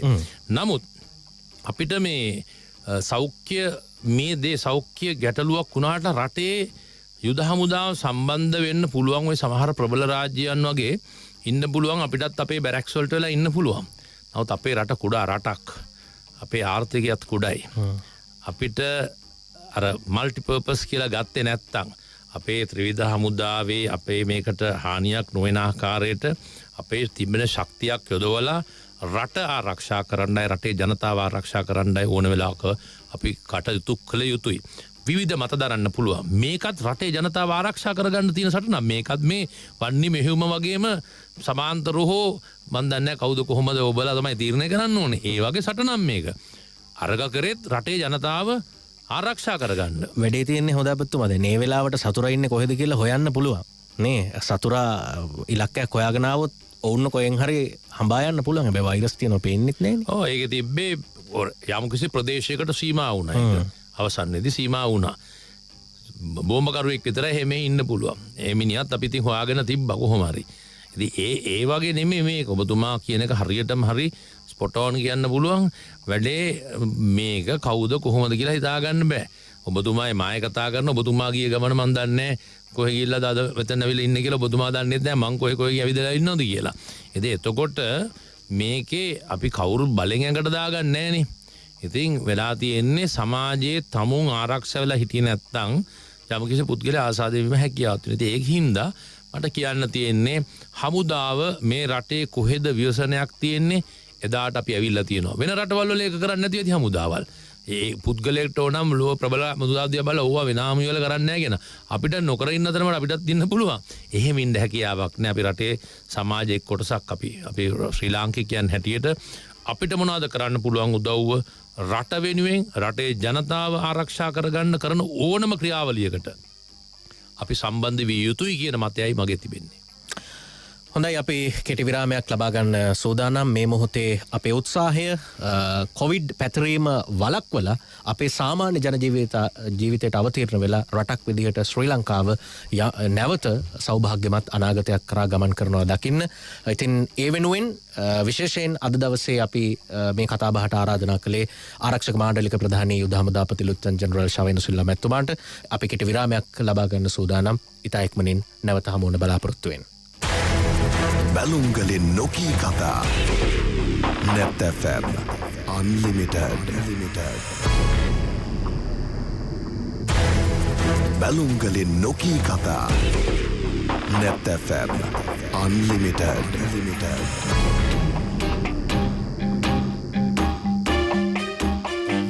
හොඳයි අපි නැවතත් net fm unlimited සමග අපේ රටේ යුද හමුදාපතිතුමත් එක්ක ආරක්ෂක මාණ්ඩලික ප්‍රධානීතුමත් එක්ක ලුතිතන් ජෙනරල් ශවේන්ද්‍ර සිල්වා මැතිතුමත් එක්ක අන්ලිමිටඩ් සංවාදයේදීලා ඉන්නේ. යුද හමුදාපතිතුමා මේ හමුදාවක් ඉන්නේ යුද්ධ කරන්න. එවැනි මානසිකත්වයක් අපිට තිබුණා. එවැනි අත්දැකීමුත් සමහරලාට තිබුණා. ඔව් ඒ වැඩේ ඔබ කරා අපේ රටට ජයග්‍රහණය අරන් දුන්නා. මම හිතන්නේ ශවේන්ද්‍ර සිල්වා කියන නම අපේ රටේ මුලින්ම කියවෙන්න පටන් ගත්ත ජනතාවට උරු වෙන්න පටන් ගත්තේ මේ යුද්ධෙත් එක්ක මානසික මෙහෙයුමත් එක්ක අපිට ලැබලා දීපු ජයග්‍රහණයත් එක්ක. ඒ විශ්වාසයත් එක්කමයි මම හිතන්නේ මේ මොහොතේ ඉතිරි වැඩ ටිකත් කෙරෙමින් පවතින්නේ. දැන් අපිට තියෙන ආර්ථික යුද්ධයක් ජය ගන්න. The Economist කියන ජාත්‍යන්තර සංග්‍රහව ලෝකේ රටවල් 66ක් කේන්ද්‍ර කරගෙන මේ කොවිඩ් තත්වයට මුහුණ දුන්නු යම් සමීක්ෂණයක් කරලා තිබුණා. ඒ අනුව වැඩිම ආර්ථික බලපෑමක් එල්ලවුණු රටවල් 5 අතර ශ්‍රී ලංකාවක් තියෙනවා. එතකොට ආර්ථික අර්බුදයෙන් නැගිටින එක ලේසි නෑ. හමුදාවට ලොකු ශක්තියකුත් තියෙනවා. ලොකු අත්දැකීමකුත් තියෙනවා. ඔය ඔක්කොටම වඩා වැදගත් විනය. හොඳ විනයකුත් තියෙනවා. මේ සියල්ල පාවිච්චි කරලා දැන් මම සමහර ප්‍රශ්න ආදී හමුදාපතිතුමා කියනවා අපි මේවටත් මේ වෙලාවට අවධානය යොමු කරලා තියෙන්නේ කියලා. එතකොට සියලු කාරණා පිළිබඳ ඔබතුමාලා අවදියෙන් ඉන්නේ. ආර්ථික යුද්ධේ ජය ගන්න හමුදාව විදිහට මොන වගේ ශක්තියක්ද ලබා දෙන්න පුළුවන්? මෙම ආර්ථිකය කියන්නේ ඔය කියන සංග්‍රහ වලින් බලන්නේ නැත්තේ මෙතෙක් රටේ තිබුණු ක්‍රමවේදයන් අනුව. එතකොට රටක දලා දේශීය නිෂ්පාදනය ඒ වගේ දේවල් ඉතාමත්ම වැදගත් වෙනවා. එතකොට ඒ අනුව තමයි මෙතෙක් කල් රට තිබිච්ච ආකාරයට ඔවුන් හිතන ඇති ඔව් අපිට අපහසුයි කියලා. මොකද අපි හිටියේ රට විශේෂයෙන්ම පිටරටවල් වලින් අපිටම කියලා ගොඩක් අපිට මේ තෙල් නිදි නෑනේ. හරිද? අපි විදේශ මම හිතන්නේ ආධාරත් බලාපොරොත්තු වෙනවා. එහෙම නැත්නම් යම් දේවල් ලබා ගන්නවා, ණය සහන දේවල් ලබා ගන්නවා. ඊට අමතරව අපි ගොඩක් පිටරටින් ගේන දේවල් වලින් තමයි යැපුනේ. ඉතින් ඒවා හින්දා සමහරලාට අපේ රට එහෙම රටක් වෙයි තව ඉදිරියටත් කියලා හිතාගෙන ඒ මිනුම් දඩු වලින් බැලුවම ඒ වගේ පේනවා ඇති. නමුත් ඔබට මීට දැන් මාස දෙකකට කලින් මේක පටන් ගත්ත කාලේ ඉඳලා මම දකින්න එක සිහිනයක් තමයි මම හැම වෙලාවෙම කියපු දෙයක් තමයි කවදා හරි මේ ශ්‍රී ලංකා කොවිඩ් එක ඉවරෙද්දී අපේ කම කියන එක තියාගෙන නගිටින රටක් හැටියට අනිවාර්යයෙන්ම පත් වෙනවයි කියන එක. ඒක අපි ඔප්පු කරලා පෙන්නලා තිබුණා මේ රටේ ඉන්න නිරෝධායන ඇදිරි නීතිය හමුවේ අපේ හිටපු අපේ ජන කොටස් වල කණ්ඩායම් නිකන් ඉඳලා නැතු කී දෙයක් අලුතෙන් නිෂ්පාදන ලංකාවට ඇවිල්ලා තිබෙනවද? අර විෂහරණ කරන සම්බන්ධයෙන් රොබෝලා හදනවා, ගොඩාක් දේවල් තියෙනවා. ඒත් එක්කම මීට අමතරව දැන් උදාහරණයක් ගත්තොත් සෞඛ්‍ය ශාස්ත්‍රයේ අර නහයට කටට දාන ඒ කූරක් වගේ මං කියන්නේ සරලම භාෂාවෙන් ගත්තොත් ඒ නොබ් එක ගත්තත් ඒකත් පිටරටින් ගෙනාවේ. අදටත් අවසාන වශයෙන් ඒක පළවෙනි කාලවසක වාරුවේ සමහර කට්ටිය කිව්වා නෑ මේ ටෙස්ට් කරන්න අඩු වෙනම නම් කියලා. ඒ වෙනකොට එකපාරට මේකක් ආවන් පස්සේ ඒ වෙලාවේ තිබිච්ච ප්‍රමාණය අඩුවක් තියෙන්නේ නෑ. නමුත් ඒක වහම එක මේ සෞඛ්‍ය අමාත්‍යාංශයෙන් ගෙනගෙන එක නැති කරගන්න හැකියාවක් ලැබුණා. නමුත් දැන් ඒ වගේ දේවල් හිටන් දැන් ලංකාවේ හදන්න පටන් අරන් තියෙනවා. ඒකේ ටෙස්ට් කිට් කියන එකේ අවශ්‍ය කොටස් ලංකාවේ හදන්න පටන් අරන් තියෙනවා. ඒ කියන්නේ මේ මාස දෙකක් ඇතුළත සෞඛ්‍ය ශාස්ත්‍රය ගත්තත් ඒ කට්ටිය ඇත්තෙන් ඇවිල්ලා තියෙනවා. මම යුද හමුදාව වශයෙන් පෞද්ගලිකව යුද හමුදාව නාවික සහ ගුවන් හමුදාව වලින් එළියට හදපු නිෂ්පාදන ඊයේ සවස් භාගයේත් මම යම්කිසි ආකාරයක මේ සම්බන්ධ වුණා හදපු දේවල් බලන්න. ඒවා ගැන මමම කිව්වා. මම කතා කරලා කිව්වා මේ දේ අපිට හදන්න බැරිද කියලා ඇහුවා. දැන් දවස් 4කට විතර උඩදී. එතකොට යම් කිසි උපකරණයක්. ඒ උපකරණේ වටිනාකම මිලියන 2.2ක් විතර වෙනවා. මම බැහැයි පුළුවන්ද කියලා ඇහුවා. දවස් 4 ඊයේ හැන්දෑවේ මම රාත්‍රී 7යි කාලේ විතර කාර්යාලයෙන් පිටත් වෙන්න ඉස්සෙල්ලා මගෙන් ඇවිල්ලා කිව්වා ගෙනලා තියෙනවා උපකරණයක් බලන්න සර්ට කියලා. බැලුවම මේක හදලා ඉවරයි. හරිද? මේක හදලා ඉවරයි. එතකොට ඒකට මම හැමෝම 3,30,000ක් ගියා කිව්වා. නමුත් මම මේක දාලා බැලුවා. කිසිම වෙනසක් නැහැ. එතකොට මෙන්න මේ මෙතෙක්කල් තිබිච්ච නැති දේවල් ඒකනේ මේ අර මැනේජ්මන්ට් වල කළමනාකරණ වලදී කියනවා මිනිහෙක්ගෙන් 100ට කීයද කරන්න පුළුවන් කියලා. නමුත් යම්කිසි පුද්ගලයෙක්ට යම්කිසි මේකක් දීලා 100% උපරිමයට යන්න පුළුවන් කියලා කතාවක් තියෙන එකනේ. අපි හිතාගෙන අපිට 100% උපරිම නෑ 100% වැඩි කරන්න පුළුවන් අපේ මිනිහෙට. ඒකට පොඩි ඉන්ස්ට්‍රක්ට් එකක් දෙන්න ඕනේ. දුන්න ගමන් එයා යනවා එතනින් එහාට. ඒ වගේ තමයි මේ ඇවිල්ලා තියෙන්නේ.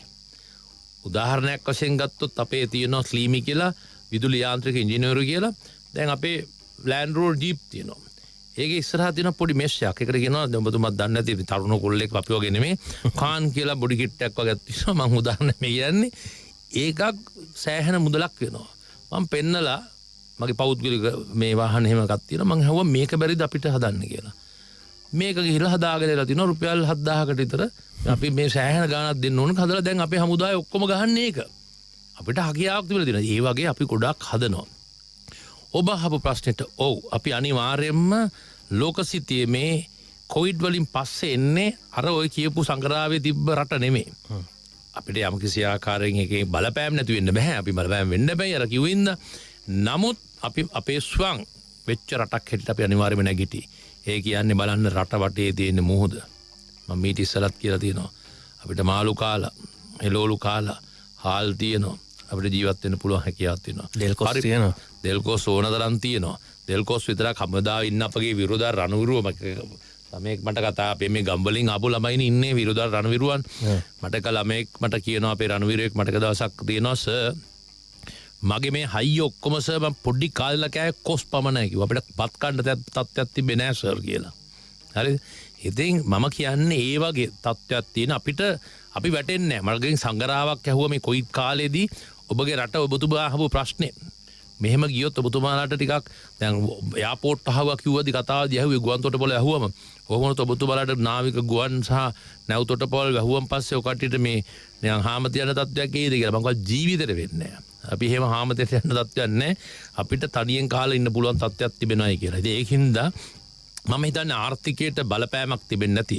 නමුත් ආර්ථිකයට අපිට හැකියාවක් තියෙනවා ත්‍රිවිධ හමුදාවක් වශයෙන් අපේ ප්‍රමුඛතම රාජකාරියට අමතරව කළ හැකි දේවල් තිබෙනවා. උදාහරණයක් ගත්තත් අපේ තියෙනවා මේ කෘෂිකර්ම සම්බන්ධයෙන් වූ අධ්‍යක්ෂක මණ්ඩලයක්. හොඳම උදාහරණ මේ සතිය පටන් ගද්දි මුල් දිනේදී අපේ යුද හමුදා පරිශ්‍රයට නව මූලස්ථානට එන ප්‍රදේශයේ කුඹුරුවක් කර 12ක් තිබ්බ එක කැලයක්. වම් පැත්තේ තිබ්බ මේ වතුර මේකක් ඔක්කොම අර මේවා දාලා බෝතල් දාලා එහෙම තත්ත්වයක්. අද එන්න බලන්න යුද හමුදා මූලස්ථානයට එන පාර දිහා කොහොමද කොබ්බෑ කඩුව මාවතෙන් ඇවිල්ලා කොහොමද පාර බලන්නකො. අපි දැන් දින කීපයකට ඉස්සෙල්ලා ඒ කුඹුරුවක් අස්වද්දලා අපි ඒ බුසල් මම හිතන්නේ 10-15000කට වැඩි සංඛ්‍යාවක් අපි වී ලබා ගැනීමට කරන මේ කොවිඩ් ඇස්සේ. ඒ මොකද අපි කරේ අපි නිකන් ඉඳ ගියේ නෑ. අපේ අධ්‍යක්ෂක මණ්ඩලයක් ඉන්නවා ඒ කට්ටිය දේ කරා. සෑම හමුදා කඳුරකම යුද හමුදාවේ නම් මම කියලා තියෙන්නේ ගස් වර්ග 3යි එක්කෝ මලක් එන්න ඕනේ එක්කෝ ඒ ගහෙන් කන්න දෙයක් තියෙන්න ඕනේ එහෙම නැත්නම් ඒක ලස්සනට හෙවණක් හරි මොකක් හරි දෙන ගහක් පමණ ඔය තුන තමයි හදන්න ඕනේ කියලා තියෙන්නේ. මම හමුදාවට පස්සේ කිව්ව කතාව. ඉතින් මේ ආකාරයෙන් අපිට ගොඩක් සම්බන්ධ වෙන්න පුළුවන්. මුළු හමුදා සතු ඉදම් සෑම දෙයකම අපි කියලා තියෙනවා වගා කරන්න. මේ කොවිඩ් එක පටන් ගත්ති පළවෙනි දවසේ මාර්තු 10 වෙනිදාදී මම මේකක් කැරියා හැම කඳුරේම වගා කරන්න පටන් ගන්න කියලා. අපිට හැකියාවක් තියෙනවා එහෙම කරගන්න. ඒ හින්දා මම හිතන්නේ ආර්ථිකයට රජය තමයි තීරණය කළ යුත්තේ. රජය මම හිතනවා අතිගරු ජනාධිපතිතුමා ගරු අග්‍රාමාත්‍ය සම්බන්ධ කරගනි කියලා. අතිගරු ජනාධිපතිතුමා මට මේ සම්බන්ධයෙන් මේ කොවිඩ් එක ASCII දැන්ට සති 3කට ප්‍රථම මේක මෙතන මේවා වෙන්න අවශ්‍යතාවයක් නැහැ. නමුත් දරුන් දීලමක් කළා තියෙනවා ඔබ මේ කොවිඩ් එක ඉවරෙද්දී මේ වගේ තත්වයකට සැලසුම් කළ යුතුයි කියලා තත්වයකුත් මට දැල්ලා තියෙනවා. ඒ අනුව මම සැලසුම් කරගෙනත් යනවා. ඉතින් ඔබගේ ප්‍රශ්නෙට පිළිතුරු කොවිඩ් එක වුණාම හම්බෙයි කියලා මම හිතනවා. ඔව්. පැති කීපයක් තියෙනවා. ඔව් දැන් අර ආර්ථික සංග්‍රාමයට වගා සංග්‍රාමයට ආහාර සුරක්ෂිතතාවයට බොහෝ දේවල් අපි ඉදිරියේ කළ යුතුයි. අර මේ අපේ රටේ ගොඩක් වෙලාවට මේ අපි සරල කතාවට කියන්නේ හමුදාපතිතුමා මේ සද්ද විතරයි වැඩ නැහැ කියලා. හැබැයි හමුදාව ඇතුලේ අපි සමහර තැන්වල දකිනවා මේ වැඩ විතරයි සද්ද නැහැ. පර්යේෂණ හා තාක්ෂණ ඒකකය මොනවද මේ වෙලාවේ කරන්න කියලා මම ඔබතුමාත් එක්ක කතා කරන්න ලෑස්ති. ඇත්තට මට හැකියාවක් ලැබුණා අපේ ගුවන් විදුලි විකාශ ශක්ති වැඩසටහනක් කරහා යම් නවනිපැයුමක් හඳුන්වා දෙන්න. ඒක නිමි නිෂ්පාදනයක් බවට මේ වෙලාවේ පත් කරමින් තියෙනවා. හැබැයි ਉਹ හොයාගෙන ආව එතනින් එහාට මාධ්‍ය විදියට අපිටවත් නෑ අවසරයක් සම්බන්ධ කරගන්න. අනේ මනෝජ් ඔයගොල්ලෝ කතා කරොත් අනිත් මීඩියාත් අපේ පස්සේ එයි අපිට මේකට උත්තර දෙන්න ඉන්නවා මිසක් මෙතනින් එහාට මේක කරන්න බෑනේ කියලා. ඒ කියන්නේ ඌන් ඇතුලේ වැඩ පර්යේෂණ හා සංවර්ධන ඒකකයේ ඇතුලේ එතනත් මේ මොහොතේ නිෂ්පාදන ප්‍රමාණයක් සිද්ධ වෙනව නේද? ඒ මම දන්න උදාහරණ විතර ඊට වැඩි දේවල් ඔබතුමා දන්නවනේ. එහෙම ක්‍රියාන්විතයක් ඇතුලේ වෙනව නේද අමුදාපතිතුමා? සෑම තැනම ඒක වෙනවා. හැමතැනම දැන් අපිත් තියෙනවා රිසර්ච් ඇන්ඩ් ඩෙවලොප්මන්ට් සෙක්ෂන් කියලා එකක් තියෙනවා. ඔබතුමාට මම කිව්වේ ඒක තමයි. අපි දැන් විෂහරණ සම්බන්ධයෙන් අපි මේවා හදාගෙන ඉවරයි. ඔබ දන්නවද සෞඛ්‍ය අධ්‍යක්ෂ ජෙනරාල්තුමා කියයි නැත්නම් සෞඛ්‍ය අමාත්‍යාංශය කියයි දැනටත් ආසාදිතයන් IDH එකේ ආසාදිතයන් බරපතලම ඉන්න ආසාදිතයන් ඉන්න වාට්ටු ඇතුලේ යම්කිසි ලයිට් එකක් ඒකෙමුත් විෂහරණය වෙනවා කියලා මේකක් තිබෙනවා. ඒ ලයිට් එක හයි කරලා තියෙන්නේ යුද හමුදාවෙන් එකක් හයි කරලා තියෙනවා. මේක අපේ නිපෙවුම්. ඒක පිළි අරන් තියෙනවා. ඒ විතරක් නෙමෙයි දැන් පෙරේදා දිනේ මං සෞඛ්‍ය අධ්‍යක්ෂ ජෙනරාල්ට කතා කරා. අපි ඔය කියන අපේ කට්ටිය අහනවා කීයක් අපිට වෙන්ටිලේටර්ස් තියෙනවද අපේ රටේ කියන්නකෝ අපි සෞදාන යුද හමුදාව වෙනකොට වෙන්ටිලේටර්ස් උත් හදලා තියෙන්නේ. හදලා ඒක අර වැලිඩේට් කරන්න කියලා තියෙන එක මේවා කරගන්න ඕනේ. ඒකට මම සෞඛ්‍ය අමාත්‍යාංශයේ අධ්‍යක්ෂ ජෙනරාල්තුමත් එක්ක කතා කරගත්තා. ඒක කරනවා. එහෙම වුණොත් අපි දින කීපයක් ඇතුළත ඔය කියපු අඩුපාඩුව මකන්න තරම් අපිට ශක්තියක් තියෙනවා. ඔව්.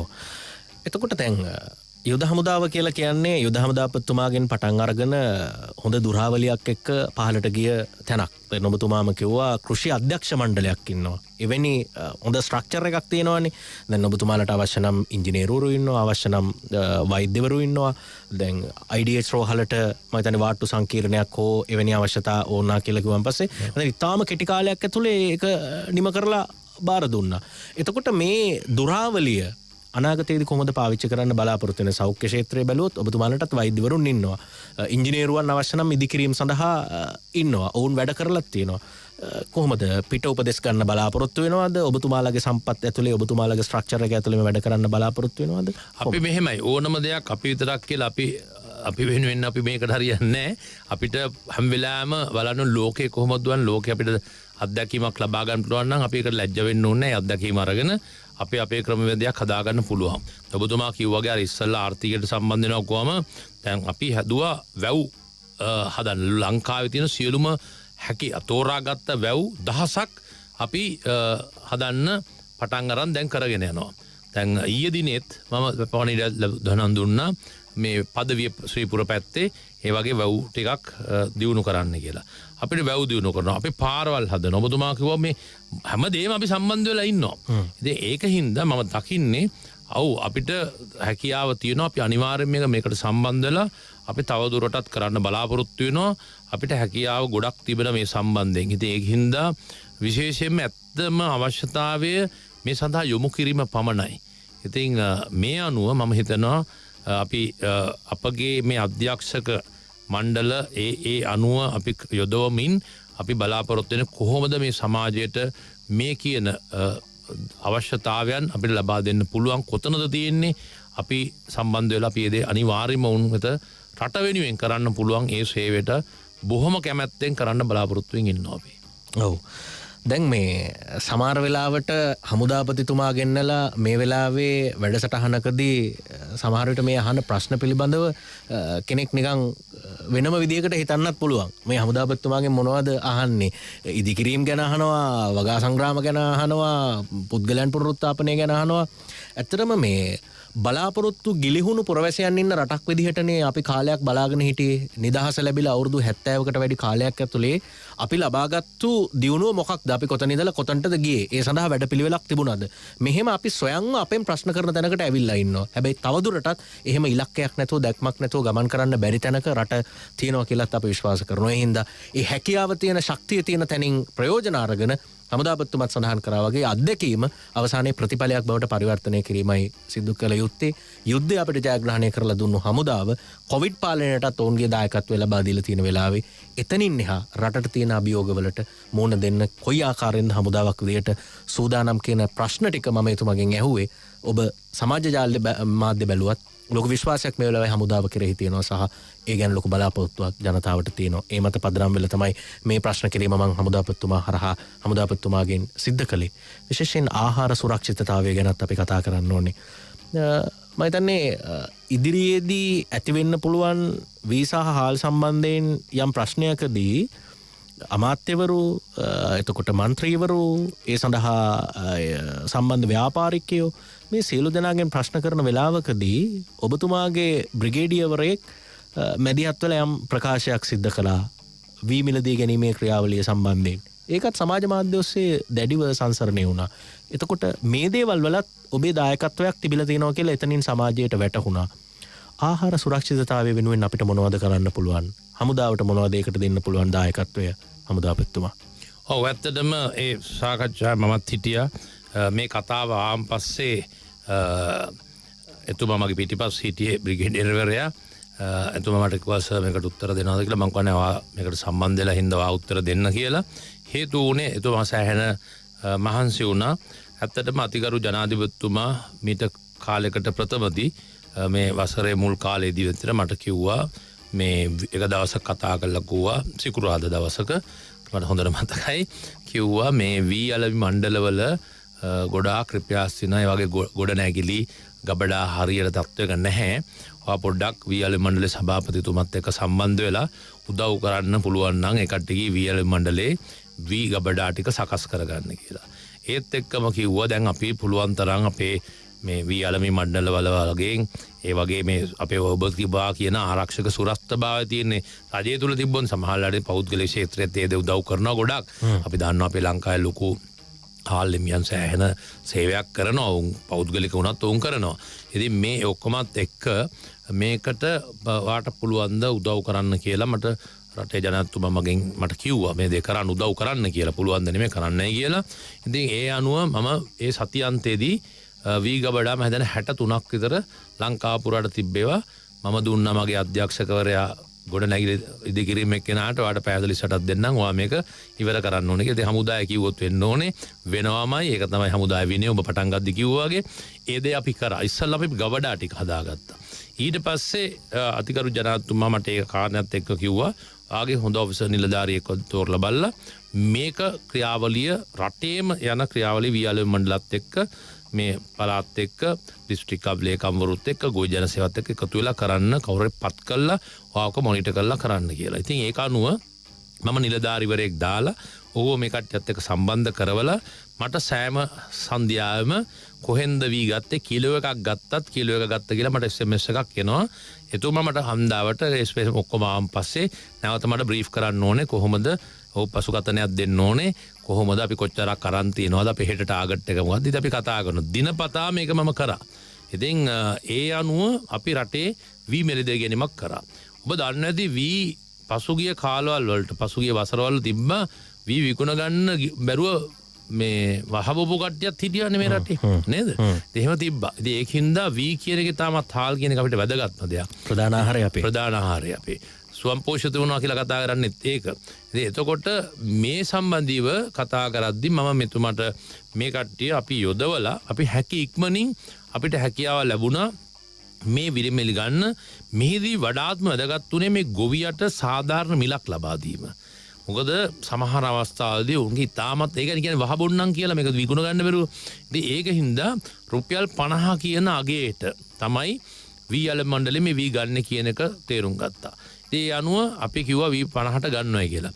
ඔහොම ටික දවසක් යද්දි මට මේ නිලධාරිවරු ඒ පළාත් අපේ තියෙන යුද හමුදාව පළාත් 7කට අපි වෙන් කරලා ආඥාපතිවරු 7 දෙනෙක් යටතේ තමයි යන්නේ. ඒතකොට මේ බ්‍රිගේඩියවරයා තියෙන ආඥාපරුත් එක්ක සම්බන්ධ වෙලා තමයි මේ කටයුතු කරන්නේ.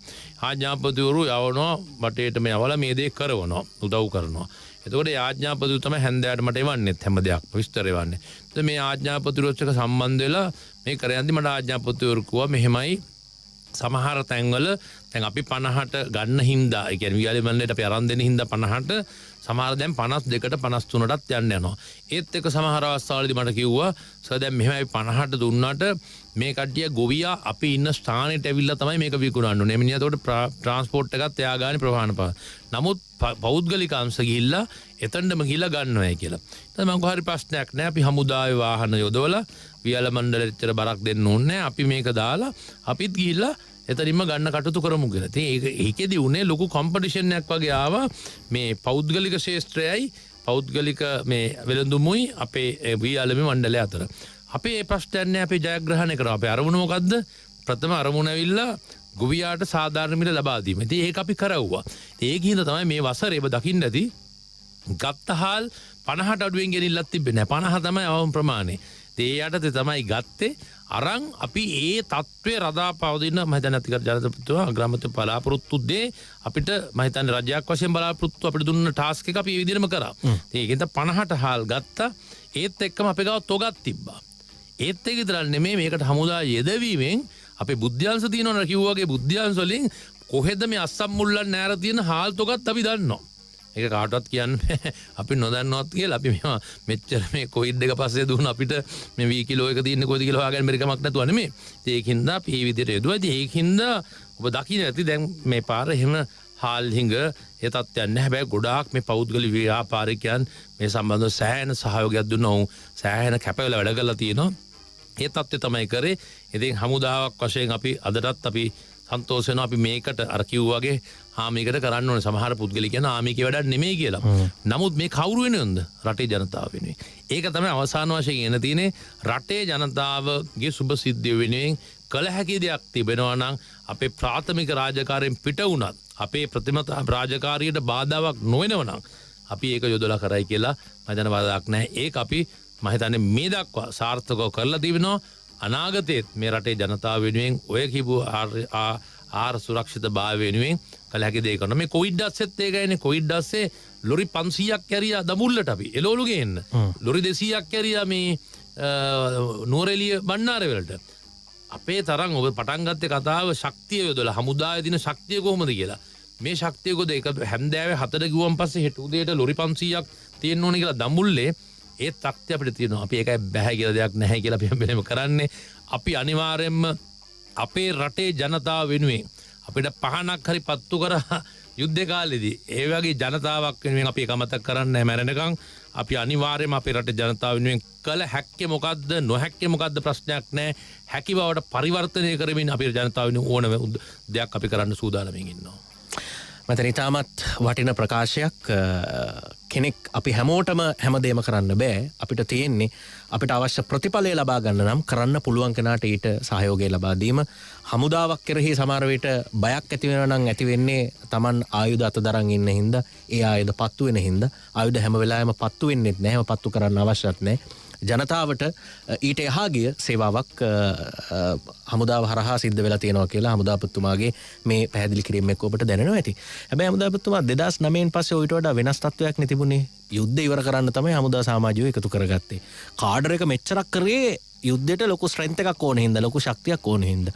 යුද්ධය ඉවරයි. දැන් මේ හමුදාවට රටේ ජනතාවගේ බදු සල්ලි වලින් නිකන් පඩියවන්නද වෙන්නේ. මේ හමුදාවේ යම් ප්‍රමාණයක් දැන් ගෙදර යවන්න වෙයි. මේක අතිරික්තයක්නේ. එහෙම මතයක්නේ සමාජයේ තිබුණේ. හැබැයි ඊට වඩා වෙනස් තැනකට දැන් මේක පරිවර්තනය වෙලා තිනවා රටේ ආරක්ෂක අංශ. නේද? ඔව් අනිවාර්යයෙන්. ඉතින් මෙහෙමයි. එහෙම කියපු කාලෙත් අපි දන්නවා තත්ත්වය මොකද්ද කියලා අර කවුද කියන වගේ ඒ තරම් භාෂාවට මම පල්ලෙහාට පයින්න කැමති නැහැ. නමුත් අපි නොදන්න දෙයක් නැහැ.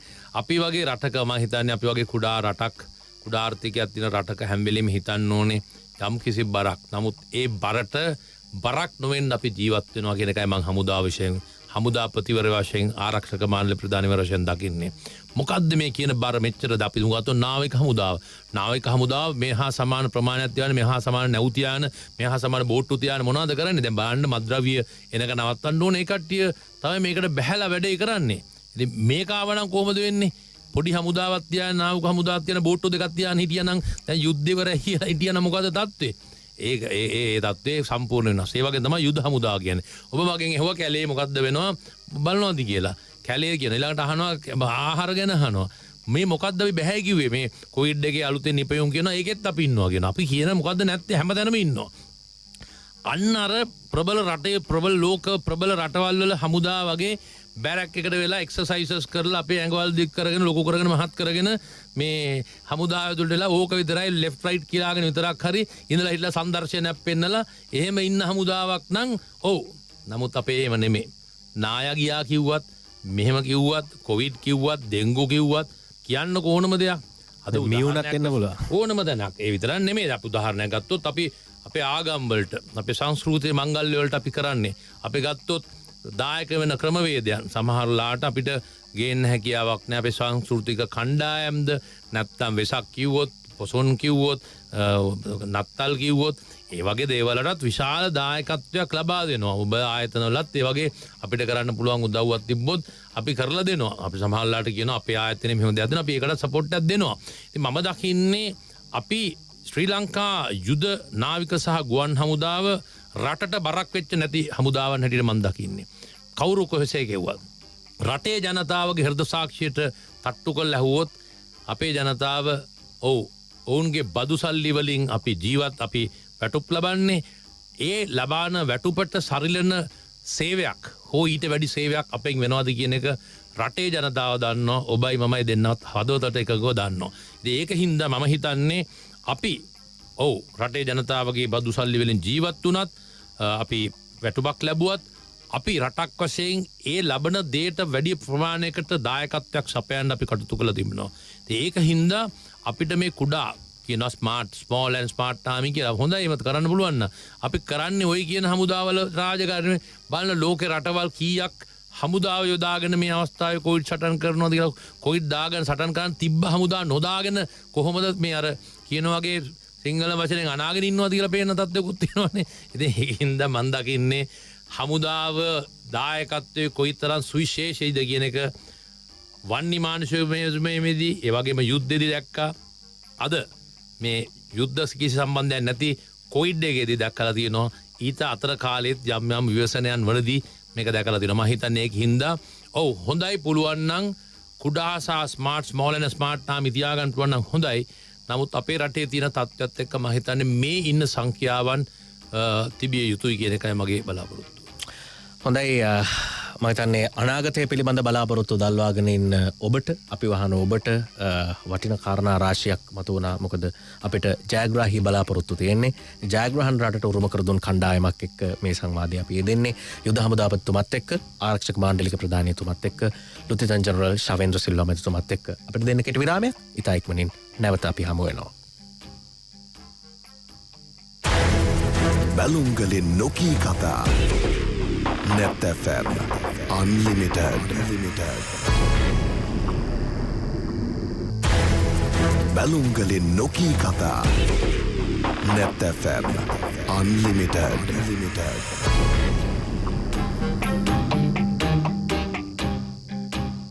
නැවතත් අපේ Net FM Unlimited සමග ලෝකයම මෙතන යම් මට්ටමකට ලොක්ඩවුන්ම නොවුනත් යම් සීමා ඇතුලේ ජීවත් වෙන කාලයක් තමන් අතපය දිගේ ඇරලා ලෝකයට බල පරාක්‍රමයන් පෙන්නුවත් ඒවා මොහොතකට හකුලෝ ගන්න සිද්ධ වෙලා තියෙනවා.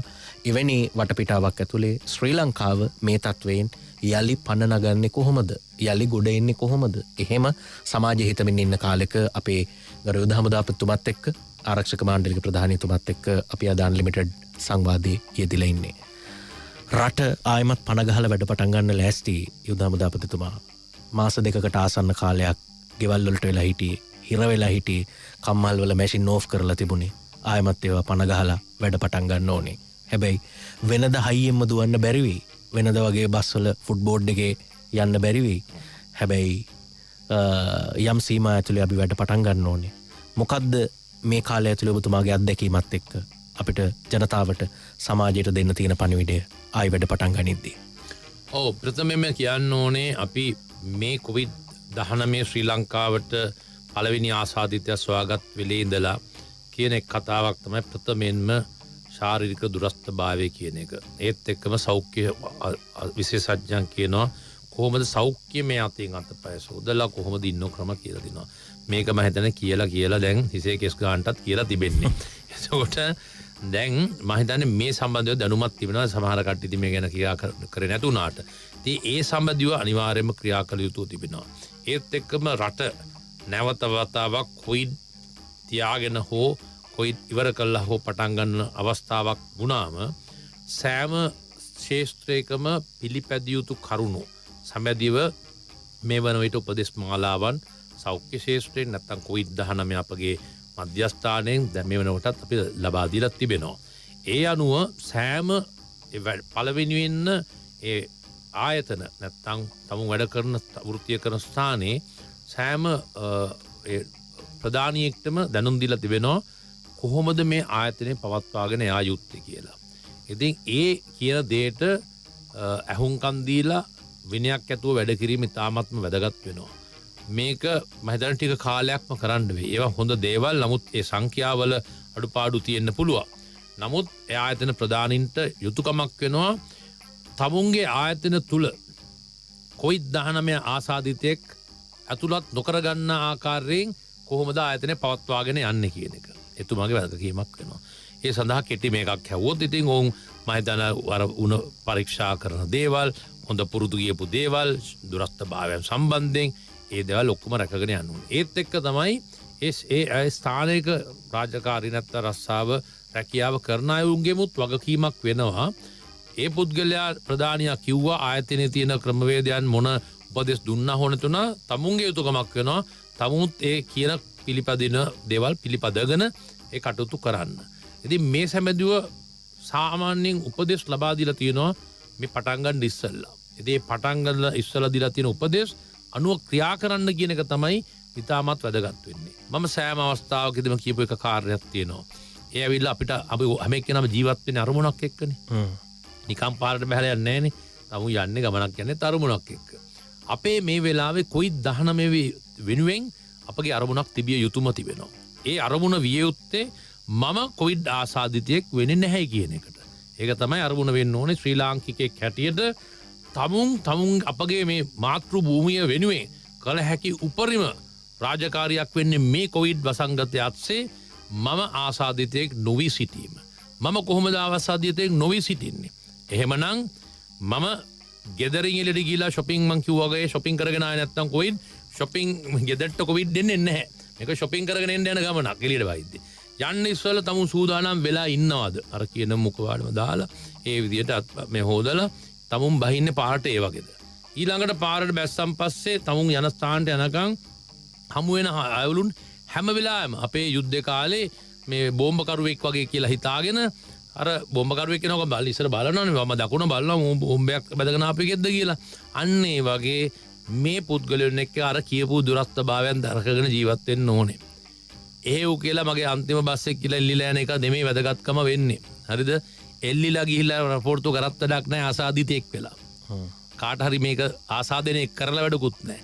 ඒක හින්දා ප්‍රශ්න තිබෙන්න පුළුවන්.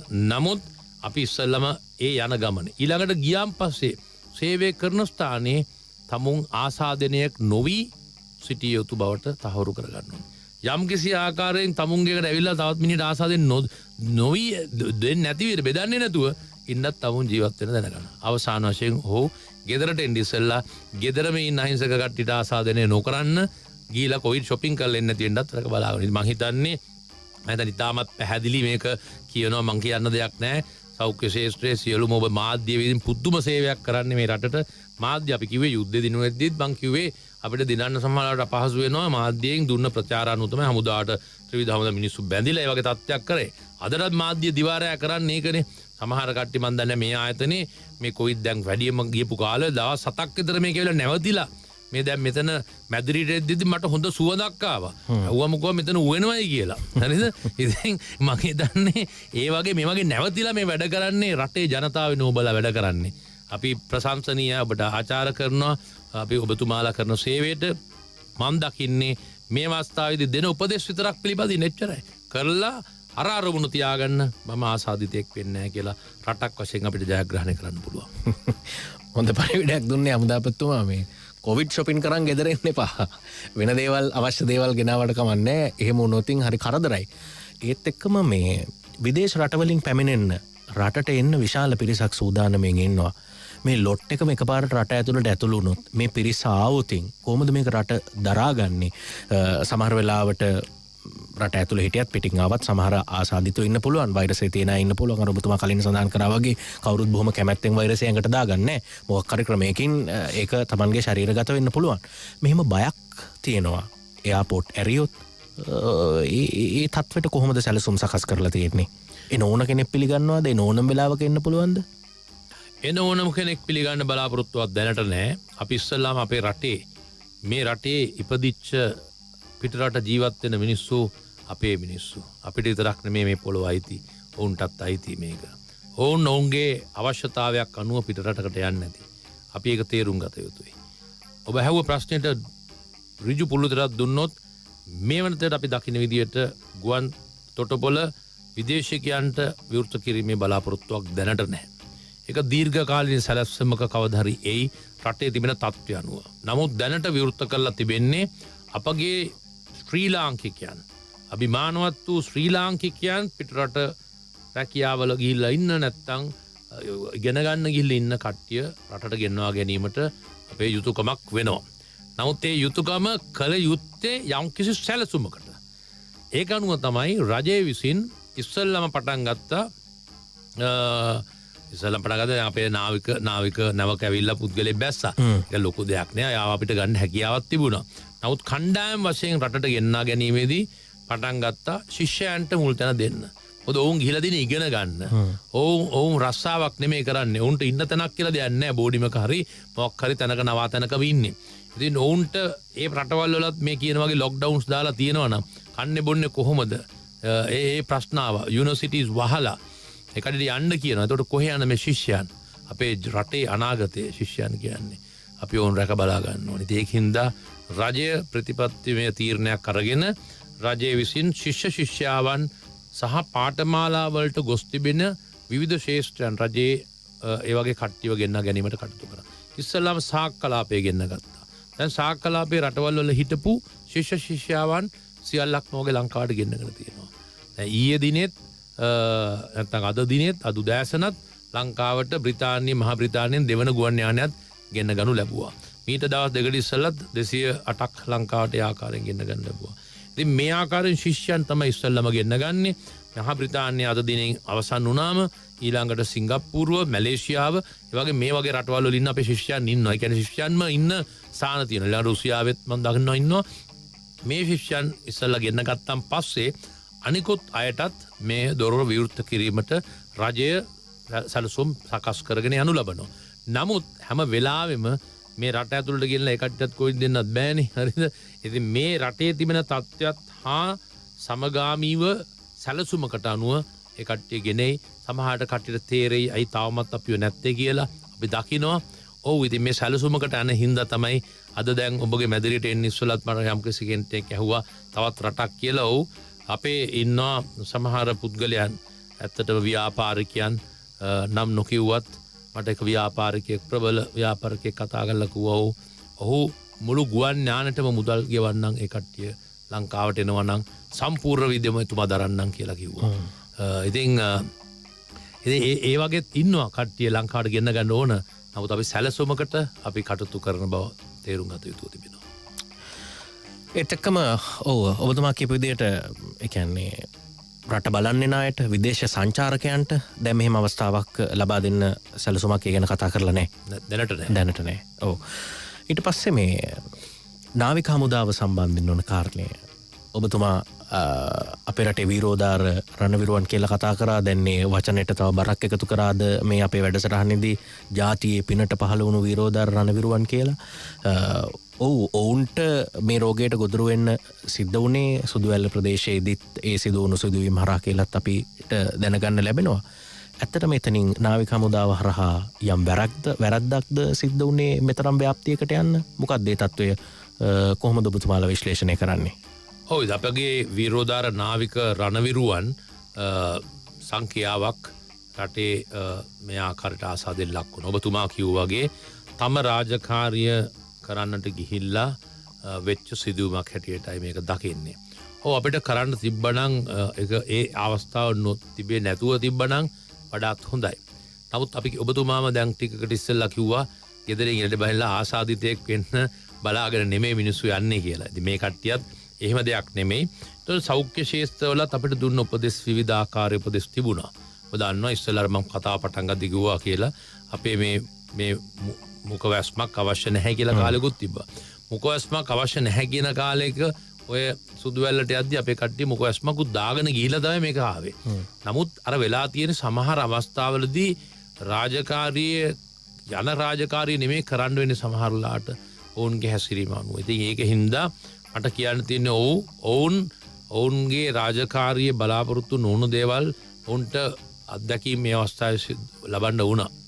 ඒ අත්දැකීම් ලබන්න වුණාම ඒවා පැහැර හරින්න ගියේ නෑ. ඔවුන් රට වෙනුවෙන් ජාතිය වෙනුවෙන් රටේ බහුතරය රැකගන්න ඒ දේවල් කරන්න ගියා. ඒ අවස්ථාවේදී වෙච්ච දෙයක් අනුව තමයි මේ ආකාරයෙන් අපි නිහතමානී පිළිගන්න ඕ යම් කිසි අපගේ අතපැසුමීමක් සමහරලාට වෙන්න පුළුවන් මෙච්චර සංඛ්‍යාවේ. නමුත් ඒකත් වෙන්න හේතු වුණේ ඉතින් අපේ අර එක සමහර ගොඩනැගිලි වල ඉන්න ප්‍රමාණයක් තිබෙන විශාල ප්‍රමාණයක් ඉන්නවා. නමුත් ඉතින් ඒක අපේ රටට යම් කිසි COVID-19 පරාජය කිරීමට යන ගමනේදී සතියක දෙකක වගේ කාලයකට යම් කිසි පසුබෑමක් ඇති වෙනවා. ඒක අපෙන් වුණ නැහැ කියන්න අපිට හැකියාවක් නැහැ ආරක්ෂක මාන්‍ය ප්‍රධානීවර වශයෙන්. ඔව් එහෙම දෙයක් සිදුවීමක් තිබුණා. නමුත් ඔවුන් ඇත්තටම රටේ මිනිස්සු තේරුම් ගන්න මම හිතන්නේ තේරුම් ගනී මේක. ඔව් ඒ රාජකාරිය කරන්න ගිහිල්ලා වෙච්ච සිදුවීමක් හැටියටයි අපි දකින්නේ මේක. දැන් අර පොකුරු වශයෙන් කතා කරා මම හිතන්නේ පොකුරු 30ක් 31ක් විතර තිබුණා කියලා. ඒවා මර්ධනය කරන්නත් ඔබතුමාලා විශාල දායකත්වයක් ලබා දුන්නා. ඔබ දක්වපු විදිහට සෞඛ්‍ය අංශත් ඒ පිළිබඳව ප්‍රසාදයෙන් කතා කළා. දැන් මේ පොකුරු මර්ධනය කරලාද තියෙන්නේ සෑහෙන මට්ටමකට? ඔව් අපි ඇත්තටම මේ සියලුම සමූහයන් අපි මර්ධනය කරලා තිබෙන්නේ. දැනට තිබෙන්නේ ඇත්තටම විශාල වශයෙන් ඔය නාවික හමුදාවේ අපගේ වීරෝදාර රණවිරුවන් නිවෙස් වලට ගියන් පස්සේ කට්ටිය බලාපොරොත්තු වෙන මේ ආකාරයෙන් එයි කියලා. නමුත් අපි දැනට ඒක මර්ධනය කරගෙන තිබෙනවා. නමුත් මේ ඔබතුමා කියන පොකුරක් එන්න කාලයක් යන්නේ සමහරලාට හෙට දවසේ පුද්ගලයෙක් ඇවිල්ලා ඔව් පොකුරක් හදන්න බැරි නෑ. ඔබ කිව්ව 206 පොකුරක් නෙමෙයි පොකුරු සමූහයක් ඇදුවා. ඉතින් ඒ වගේ දේවල් වෙන්න පුළුවන්. අපිට අද වෙන විට ඔව් මේ කියන ජාතියේ සඳහන් කරන පොකුරු නැත්නම් සමූහයන් අපි මර්ධනය කරගෙන තිබෙන්නේ.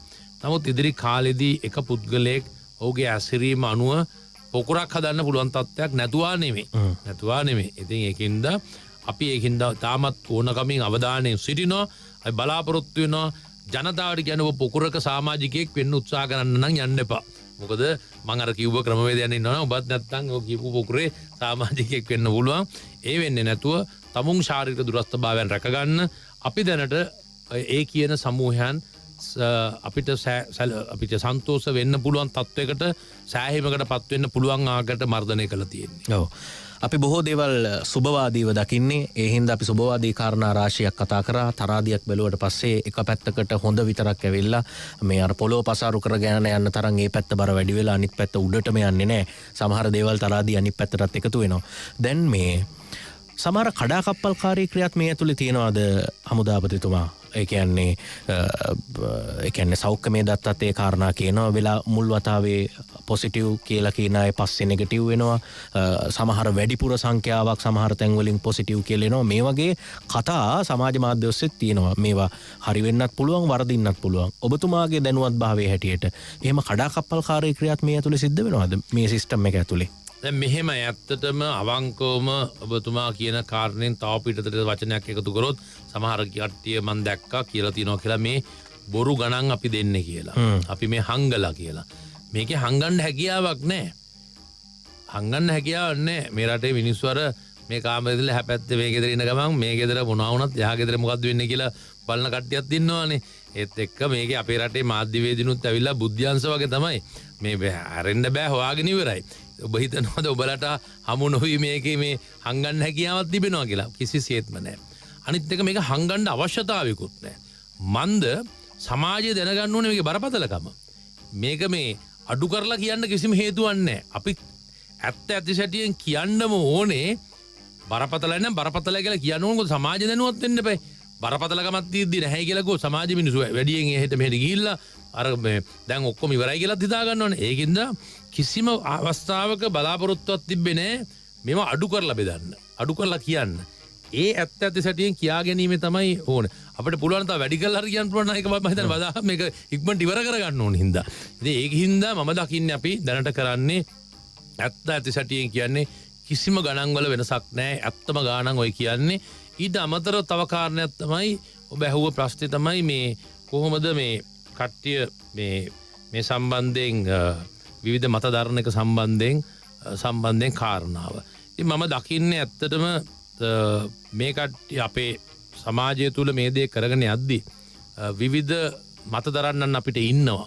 ඉතින් අපිට මේ ඔක්කොම කටවල් වහන්න හැකියාවකුත් නැහැ. ඇත්තටම වහන්න අවශ්‍යතාවයකුත් නැහැ. හැබැයි හැම එක්කෙනාම දැනගත යුත්තේ මේකේ වැදගත්කම ඇවිල්ලා කාටවත් වහලා ගහන්න පුළුවන් දෙයක් නෙමෙයි මේකේ. ඉතින් මම හිතන්නේ අපි මේ අවස්ථාවේ ඇත්ත සැටියෙන් කියනවා ඒට අමතරව ඔබතුමා යම් කිසි දෙයක් ඇහුවම හිතන්නේ මේකේ කිය යුතු දෙයක් තිබෙනවද? ඔව් ඒ කියන්නේ ඔය කාරණා ඒ කියන්නේ පොසිටිව් ඒවා නෙගටිව් වෙනවා එවැනි තත්ත්ව පොසිටිව් නෙගටිව් වෙන එක සම්බන්ධ එක තමයි මට තේරෙනවා මට එකක් මේ වුණා කියලා.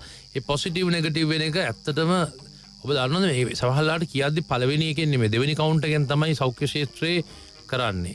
ඉතින් සමහර කට්ටිය පොසිටිව් අද වෙලා සමහර නෙගටිව් වෙච්ච අවස්ථාවක් නැතුවා නෙමෙයි.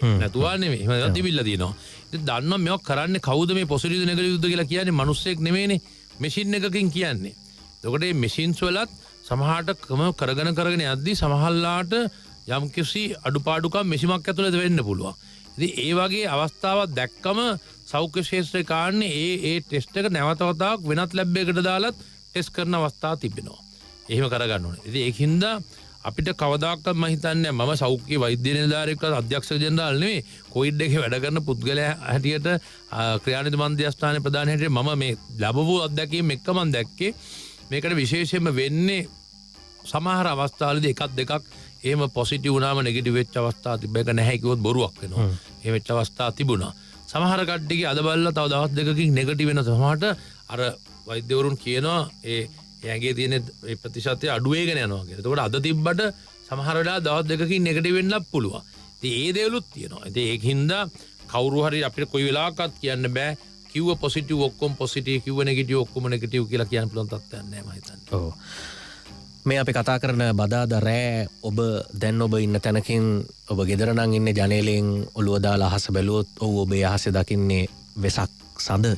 අද මධ්‍යම රාත්‍රියෙන් පස්සේ වෙසක් උදාවන්නේ අපේ රටේ ජීවත් වන සාතිශය බහුතර බෞද්ධ ජනතාවට හෙට වෙසක් සමරන දිනය, සම්බුදු තෙමගුල සමරන දිනය. යුද හමුදාපතිවරයා විදිහට, රටට ආදරයේ පුරවැසියෙක් විදිහට අපේ රටේ වෙසක් සමරන ජනතාව වෙනුවෙන් අවසාන වශයෙන් වෙසක් පණිවිඩය මොකක්ද කියලාත් මම ඔබතුමාගෙන් දැනගන්න කැමති යුද හමුදාපතිතුමා. අපිට කියන්න තියෙන, මට කියන්න තියෙන සුබ වෙසක් මංගල්‍යයක් හෙට උදා වේවා කියලා ප්‍රාර්ථනා කරනවා.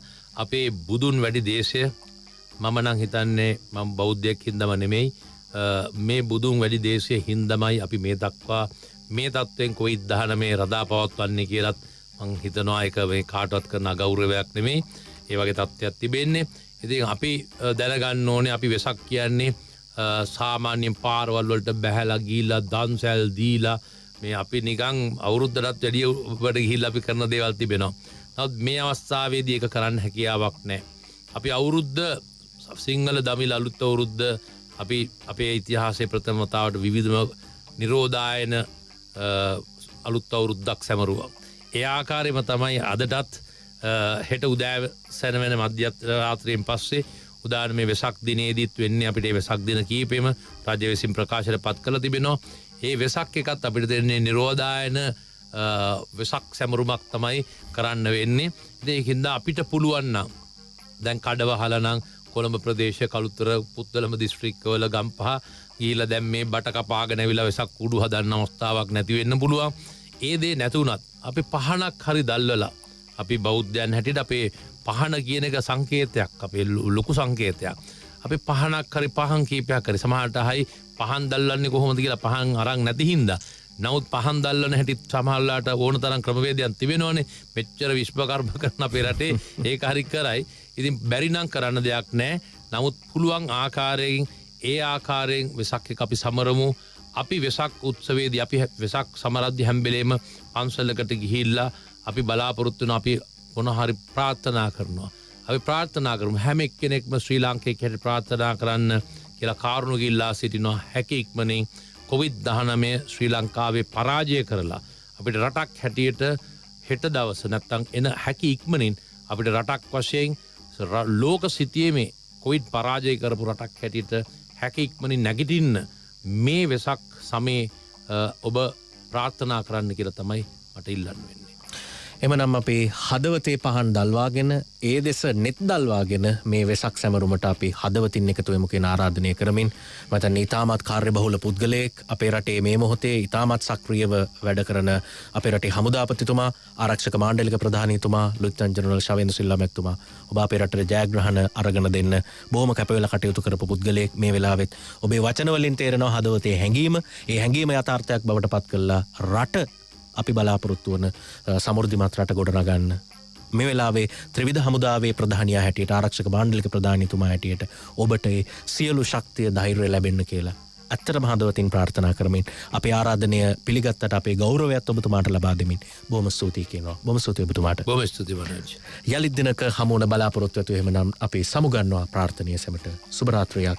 ආයුබෝවන්. සුබ වෙසක් මංගල්‍යයක් වේවා. බැලුම්ගලින් නොකී කතා. Net FM Unlimited.